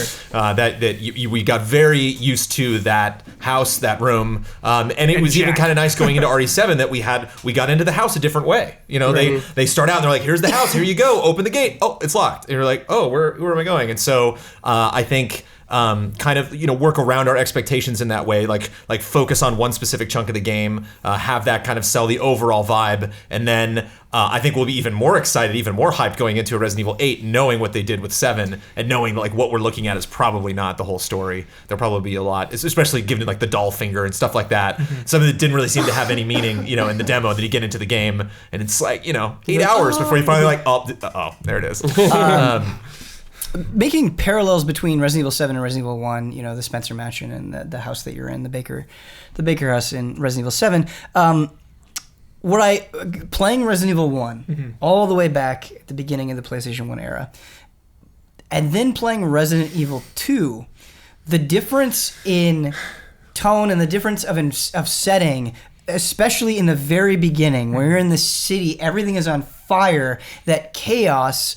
I would actually kind of like to see that in Resident Evil 8. Absolutely. Imagine, you know, like you're with your family or something, or you're by yourself, or it doesn't really matter, but you're like getting a bite to eat at a restaurant, and then suddenly things go bad, and you go out and the entire city is in chaos. That, to me, would be a really cool change of pace. Absolutely, because you take the mansion and the mechanic of trying to escape the mansion, and you expand that up to escape the city. Right. Dream. My nervousness would be that you're already kind of expanding this new storyline you've set up maybe a little bit too fast, because I think that kind of upward trend, by the time we get to 5, it's like we're globe-trotting. You know, it's like I'm an international zombie killer, you know, and I think that's what led to 6, where it's like, where do we go for here? We have to blow up an entire street. Absolutely. Because there's I feel like we have this need to like constantly outdo ourselves. Exactly. I'm worried about going from the house to like a city, and then what? You know, then what's 9? That's not what I'm saying, though, because if you think about Resident Evil 2, it's so smart with it starts in a city, and then you drill down and get narrower and narrower and narrower. And if you think about Resident Evil 7, it starts in this house and then slowly expands. Yeah. So I think you can go the opposite way there, where like, you know, I would love some more lab stuff in the first person's perspective, you know? Like that would be really cool. I think all of us are just worried about going too big. Exactly. Right. I think one of the I don't want it to go too big either. I think one of the genuine fears that I had, where I was just so in love with, you know, that point of where I was at with the story and just the funk, the vibe that RE7 has. That there's one point where you get to a boat and you you take a more a water-bound journey through the map of RE7. And I remember just looking out into the bayou and seeing these really thin trees just extending into the smoke, and realizing if I don't survive this, no one is ever going to know what the heck happened here. I will be forgotten. My wife will be forgotten. All of this will just get completely brushed under the rug. Kind of, it reminded me in a sense of True Detective, that idea where they talk about like stuff can happen here in the bayou, you know, in Louisiana, that like people never know about, you know, like I can't even imagine. Mafia 3 kind of hits on that a little bit. It's like once I get you out into the thick of it, like once I get you out into the swamp, they're never going to find you. And so that, again, if something were to happen in RE8 that the whole world is focusing on, everybody saw what happened to Raccoon City. It was really hard for Umbrella to be like, yeah, that didn't happen. It's like you just nuked a town. You know, if it ever gets to that point, I think it'll take away a little bit of the magic of that terror of like, I've got to survive this to tell somebody that this happened, you know, to pass on the story. I would love to... But I want that at the same time. I want to see a town. You know, I want to... You go ahead. No, it's a really good point, because my favorite Resident Evil is Resident Evil Remake because of the setting, because of that isolation. And I do think that is so important to the fear. But I guess I would just, in a weird way, be disappointed if it was like, okay, you're in another house. You know, so if they were going to go that sort of isolation route where if something bad happens, no one will ever know, I would want it to be pretty dramatically different than what we've seen so far. I have a want from RE8, co-op. So if you go through... See, everything you're just saying, I feel like, I know. If you go through, you cannot play it co-op first time. Like if you go through first time, it is a narrative that is based around a specific character. But imagine like RE7, if now that I'm at the end, once I beat the game, now I unlock Mia, and now I can go through and play her, what she was doing, or just another character that does the classic showing up behind a door that I can't get through, and you know, I love you, Nathan, and he gets pulled away, and then there's an option that you get, like now I can go play through the game and I can play it while someone is actively playing that other campaign. So like we are playing at the same time, and maybe in kind of like a dumbwaiter Resident Evil 0 kind of way, I can pass you items that I can't use but you can use, and then you use to to do something. Getting Resident Evil 0 flashbacks. Yeah. Right. I'm trying to instill more of RE2, the concept that like once you play through the game, there's more there. You can go back through and play the experience from a different perspective, get more information. That was actually the biggest want that I have for Resident Evil 8 is, but I don't want the requirement to beat the game. I want from the beginning like a Chris, It's Jill, 2 campaigns. Claire, Leon. Absolutely, 2 campaigns. Like I feel like we've really gotten away from that with Resident Evil, but whenever I think about 1 or 2, that is something that always sticks out, especially 2. Earlier I said there were 2 missed opportunities. I mentioned one of them. The second one is is missing that. It hints at that. Right. Kind of these different paths, but it never really capitalizes. And make them different. Yes. Change those inventory spaces. Give me different starting items. Like, I think we live in an age, though, where they do that in DLC now, though. Like, secondary character stuff is going to be Evil DLC. Within, classic example. Going back through the same story, revisiting different moments. We're talking about wants here, though. Wants. Yeah. I'm just talking about reality. I mean, but the thing is like if you do it with DLC, it's not the same thing. I know that. I think what you also add too, if you have different perspectives and different storylines, characters you can possibly switch to, it adds that Call of Duty element where like I don't know if I'm necessarily going to survive this level. Like I don't know if like I'm playing RE7, it's like this character's probably going to make it to the end because I'm the hero. Yeah. But it would be kind of fun if you're like I don't know if I'm going to make it out of this. I don't know if I'm going to get to some point where even if I defeat this boss, it's just going to like chop my head off, and then I'm going to jump to another character who's going to then take my items and finish the game. That's something that Zombie U did really well. I thought it was an interesting mechanic. Would you like to see something like that in Resident Evil where if your character dies, you are somebody else and you can go and get that stuff? Or is Resident Evil more about like you are this person? Yeah, like this is their role in the story. Yeah, I think that would ruin the narrative kind of a lot of ways. Just throwing it out there. I would really like to play as someone on the other side of things. Umbrella? Like, Hunk? As an Umbrella, as some like organization member, someone that has information. You know, someone that knows about exactly what's going on, like a scientist. I think that would be a cool perspective. Umbrella Chronicles, that would be a cool perspective. I want to be a spider, so like I want to crawl on walls on stuff and like jump on people. I think that'd be fun. Yeah, Operation Raccoon City also, dude.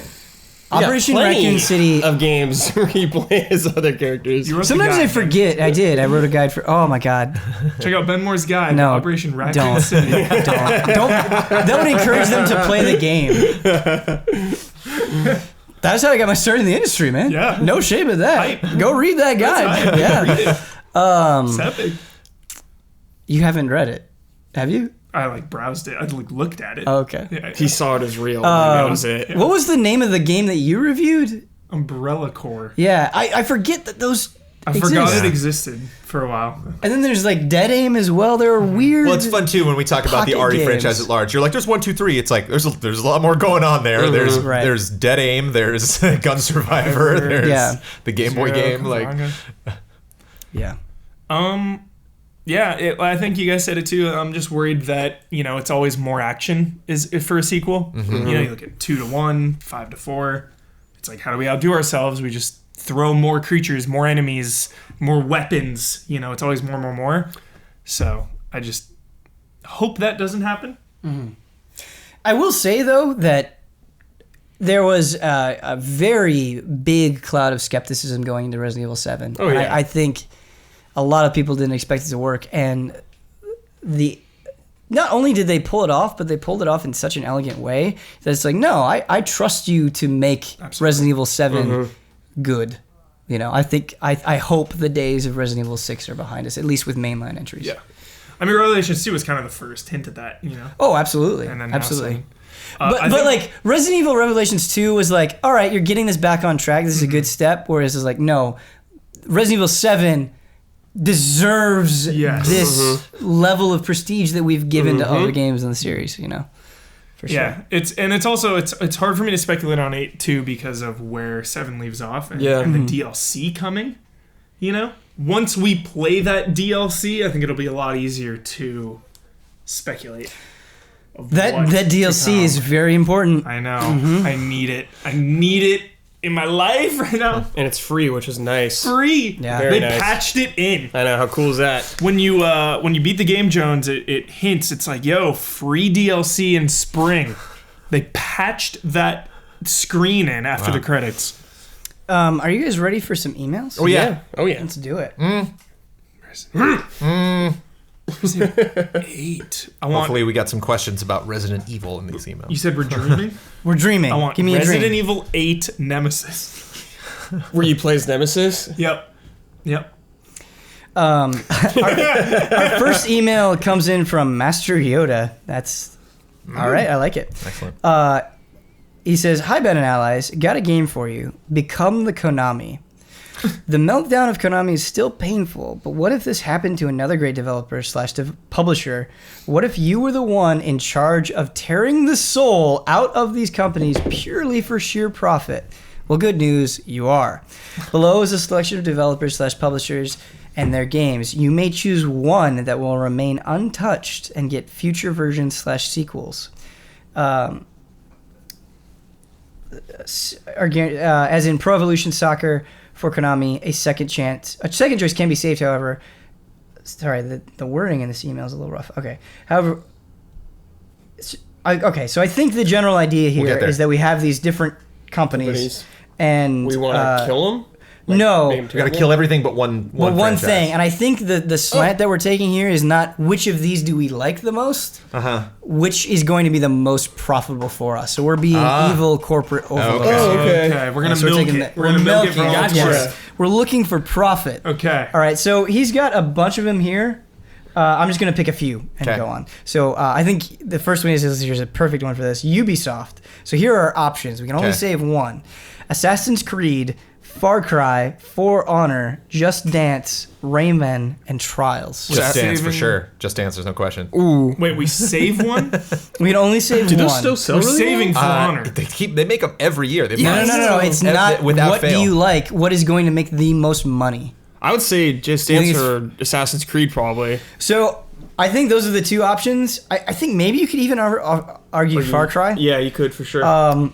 But the thing about Just Dance is I feel like Just Dance is maybe kind of similar to other rhythm games where it's just suddenly irrelevant. Matter, dude. Whereas I feel like maybe Assassin's Creed you could keep going on for a very long time. I thought it was you save one of the games untouched and all the other ones are milked. No. We are saving one. We can only save one. And I'm just enjoying just ruining your life, Huber. It's like, what if they canned all the other franchises and then released Just Dance versions based on those other franchises?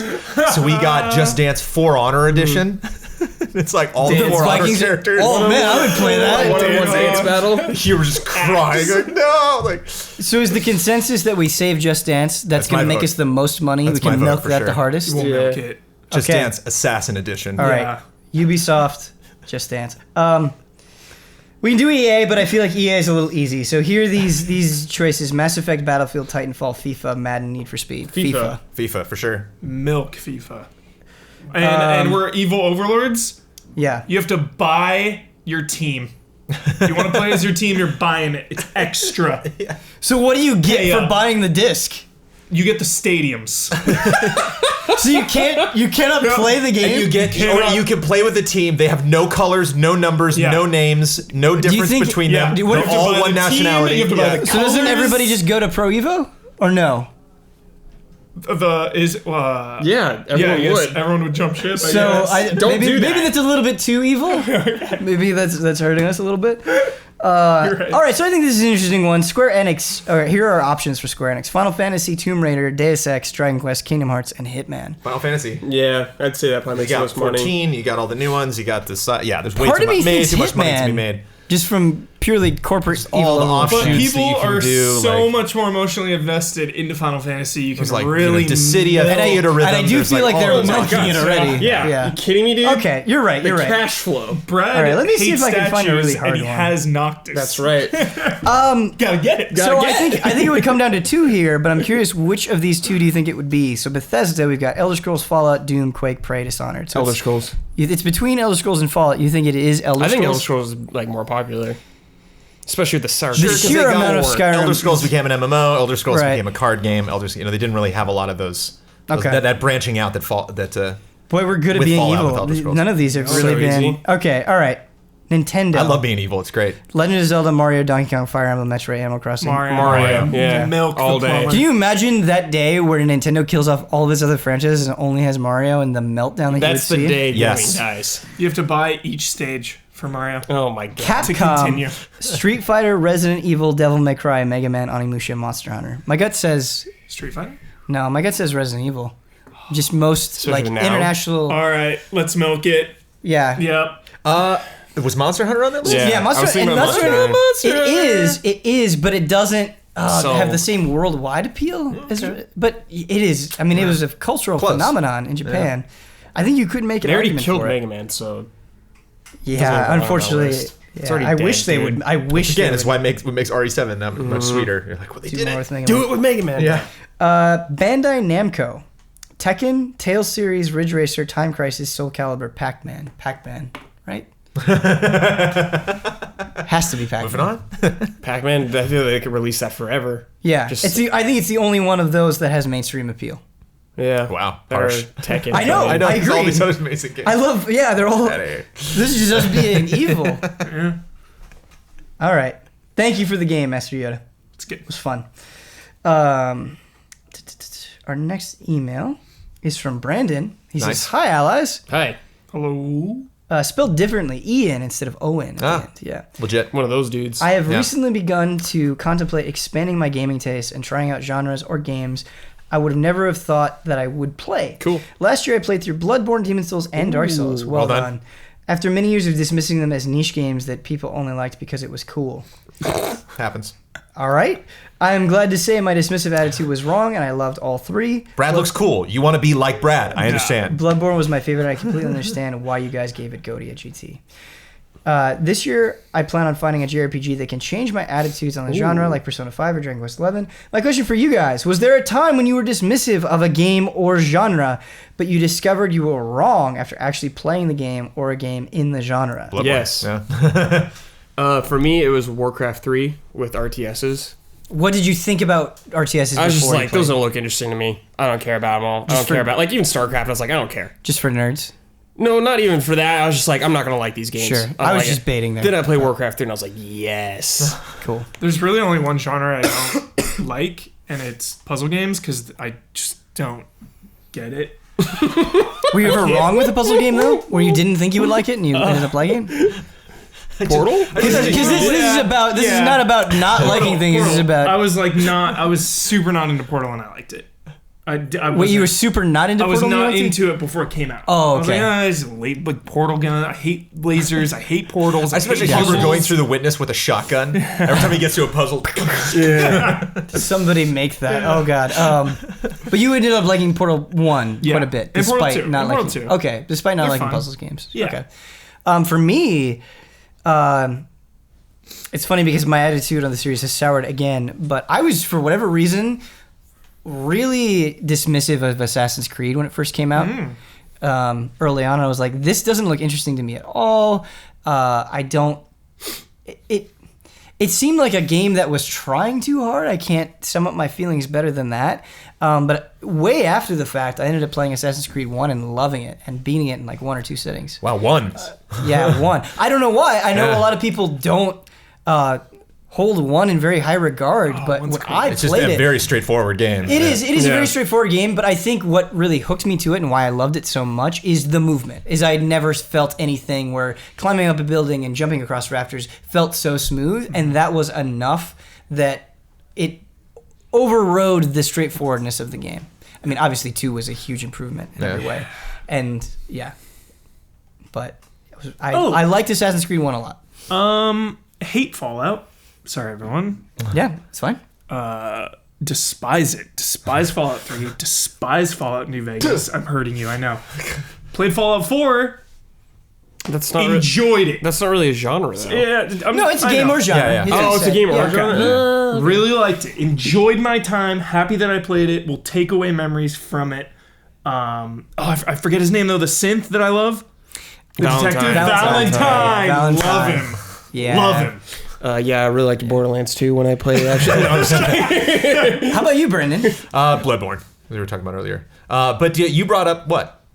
what's the grimace upon saying Bloodborne? That I was convinced the Souls series was not for me.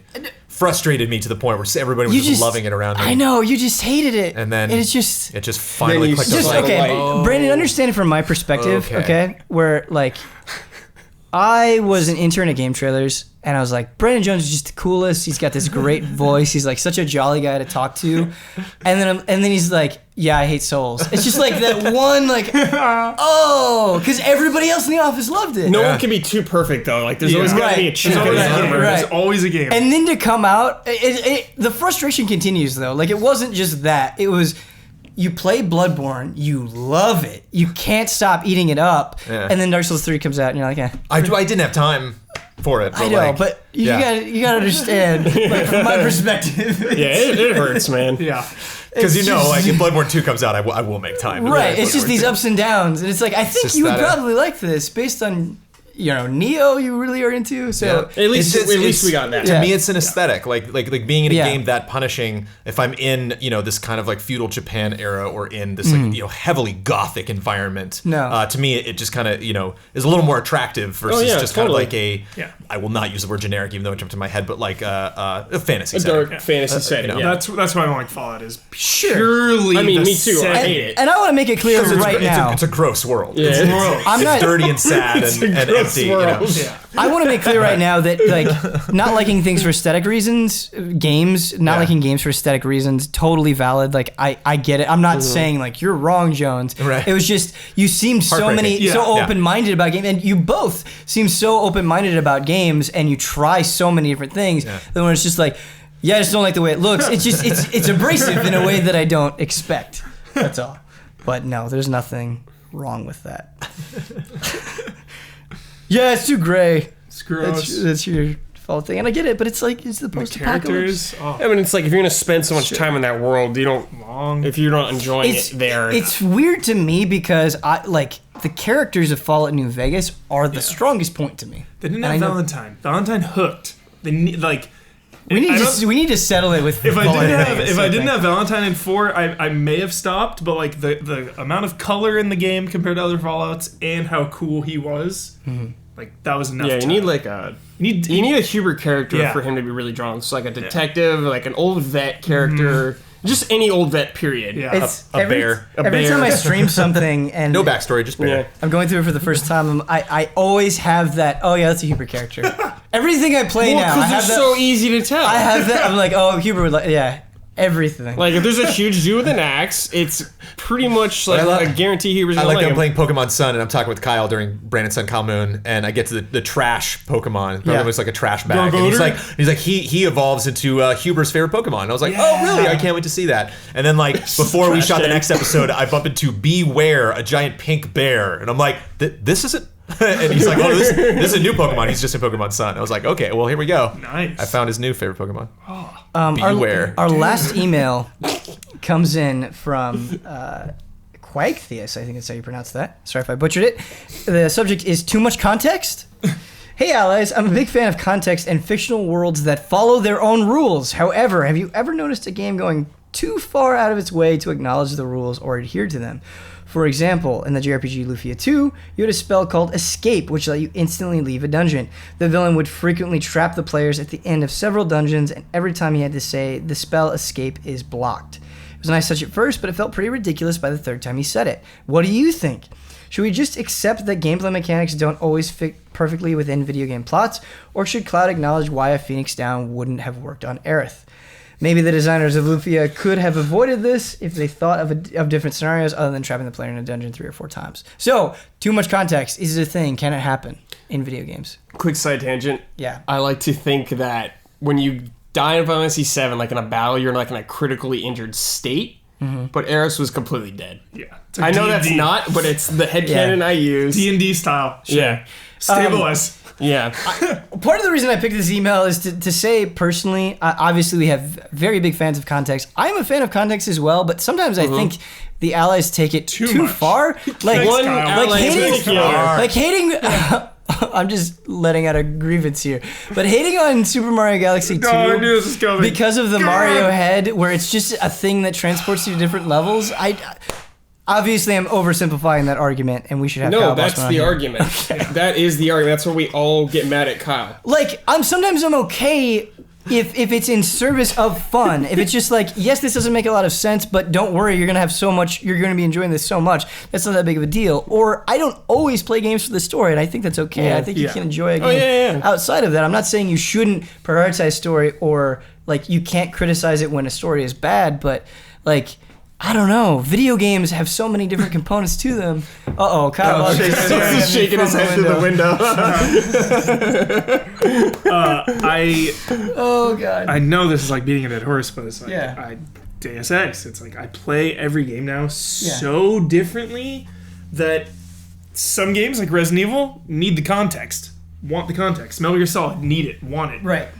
Ghost Recon Wildlands. Yeah. I don't need anything but set. Jones with a machine gun next to me, you know? So I think for me, it's a game-to-game basis now. Yes. Game-to-game basis is exactly the way that it needs to be said. Because you think about Yakuza, okay? Yeah. Yakuza 0. I think the story in Yakuza 0 legitimately great. Mm-hmm. I was emotionally invested in the story of Yakuza 0, which is really all I expect out of video games, for better or for worse. But there are things that happen in the game that don't make any sense. They're just insanity. They're just lunacy for the sake of being ridiculous. And that adds to the vibe of those games. I wouldn't want it any other way. Mm-hmm. And they do a good job of usually separating it. It's like, all right, this is story, this is serious time, this is you doing some wacky doing things. A music video. Yeah. So I think a game-by-game basis is fun. I got a franchise that has wacky context that is a deal breaker for me. Oh, I already know what this is. What is it, Brad? Kingdom Hearts. Oh, yeah, baby. Yeah. That's either Sophie or Kyle. I can't tell. Kyle has long fingernails. Yeah. One or the other. Clawing at the door. But context. just like, going into timeline and doing like the retro episode just a little bit on Kingdom Hearts and just being like, oh, let me dig a little deeper here. And it's like, oh, that's interesting. Like, how does he get that ability? Like, love. Like, oh, okay. Well, then like, these characters show up. Like, how did they not die? Like, memories. Like, Ben, you said my favorite thing ever about Kingdom Hearts. Yeah. You know less about the story by playing through the games. Like, if I hadn't played any of them, I think I would have a better understanding. But you would be wrong, because you actually wouldn't. Can I just, like, draw a line in the sand here? I'm going to get a lot of people upset with me. I really enjoy Kingdom Hearts. Oh, no. The story's batshit insane. Don't tell me to watch the goddamn timeline. I've watched the timeline, like, 3 times. I've played all the games. I've, like, read up on the story. Like, I enjoy those games, but that story's bullshit. Yeah, it's crazy. It's fucking crazy. bullshit. You gotta be like me and then just embrace it and that's go what with I've it. done. That's what I've done. I've embraced it and Just I'm go along for the nuts with ride. it. Yeah. Absolutely. The weirder the better like, now. People get mad when you don't take the story seriously, and I just don't understand. But it's like Brad. It's like, Huber will tell me like, you're a Batman fan. Why aren't you watching Gotham? It's like, I'm not watching Gotham because I'm a Batman fan. And it's kind of like, it's not the same thing with Brad. He's like, you love Disney so much. Why don't you play it? It's like, because I love Disney. But the Disney's there, man. It is. You just need to be able to like go along for the ride, and I don't think everybody can always do that all the time. You gotta have depending on separate the things. Like, you circumstance. still got your classic Disney. You still got it there. No one's ruined it for you, man. They are. It'll still be there, but you can just have this little side dish on the side and just have some fun. Plenty ruined. Just kidding. Plenty ruined. There's no going back. Hey, I know when you cut that review, you saw that Pinocchio footage, and you're. Oh, I love it. I know. Like, I love. Like, I still enjoy it. I enjoy the franchise, but playing them. Prankster's Paradise, dude. Context.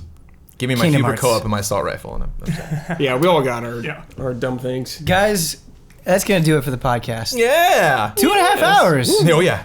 I liked going game by game. I think that worked really well. We might do that Had a again. good flow to it. It did. Yeah. I could care less what you guys are playing. Let us know if you like the format. This is obviously much, much, much shorter. Please, I know you guys, a lot of you love the very, very long frame traps. But me personally, I like this length. I like about 2.5 hours. And it seemed to work well. It seemed like we had some meaningful when discussion. 2.5 I'm at a coffee. It's good long? timing. Right, 2.5 yeah. hours used to be long for us. But yeah, of course, as always, give us any and all feedback. We want to hear it. We want to keep evolving the show. There will be a time, Ben, when like 3 massive games come out in like a 2-week period, and the frame trap is like 5 hours. It will happen. Persona 5 isn't out yet. I can't wait for the day when a frame trap's like 4 hours. Some guy's like, "What is so short, man?"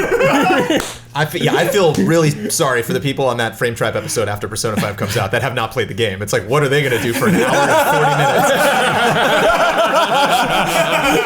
minutes? Like, they're going to have to, like, exercise their smiling, resting face of, like, that is a really interesting anime. Yeah. I'm going to make it you. Not because they're not interested. Like, it's you. Just because they literally haven't played it. Like, yeah, no, I just want it to be Brandon for that reason. Okay. Not to make you suffer. I do want to say one quick thing, just a personal apology. I've been coughing a lot, and so I'm sorry if that's gotten under your skin. Just can't seem to shake this cold. The syndrome. Yeah, you gave The it to syndrome. me. Sorry, Thanks, Ben. Huber. It's okay. If you want more of us, please go to easyallies.com. There you can find links to our Patreon, which is a great way to support this kind of thing and to make those 12-hour frame traps possible. Yeah, we also stream all the time, a bunch of different things. We also are, you know us on YouTube. This is probably how you're watching it. If you're not, youtube.com/easyallies. We've got reviews. We've got another podcast, which is really great, hosted by Kyle Bossman. We also have Easy Allies Plays, which I don't think a lot of people know about. It's where we archive our streams, and so if you can't catch them live, it's a great place to watch so many it. videos on that channel. Yeah. Poor Bloodworth. Yeah. I recommend the group streams as well as archived on there. A lot of fun. But anyway, that's going to do it for us. Until next time.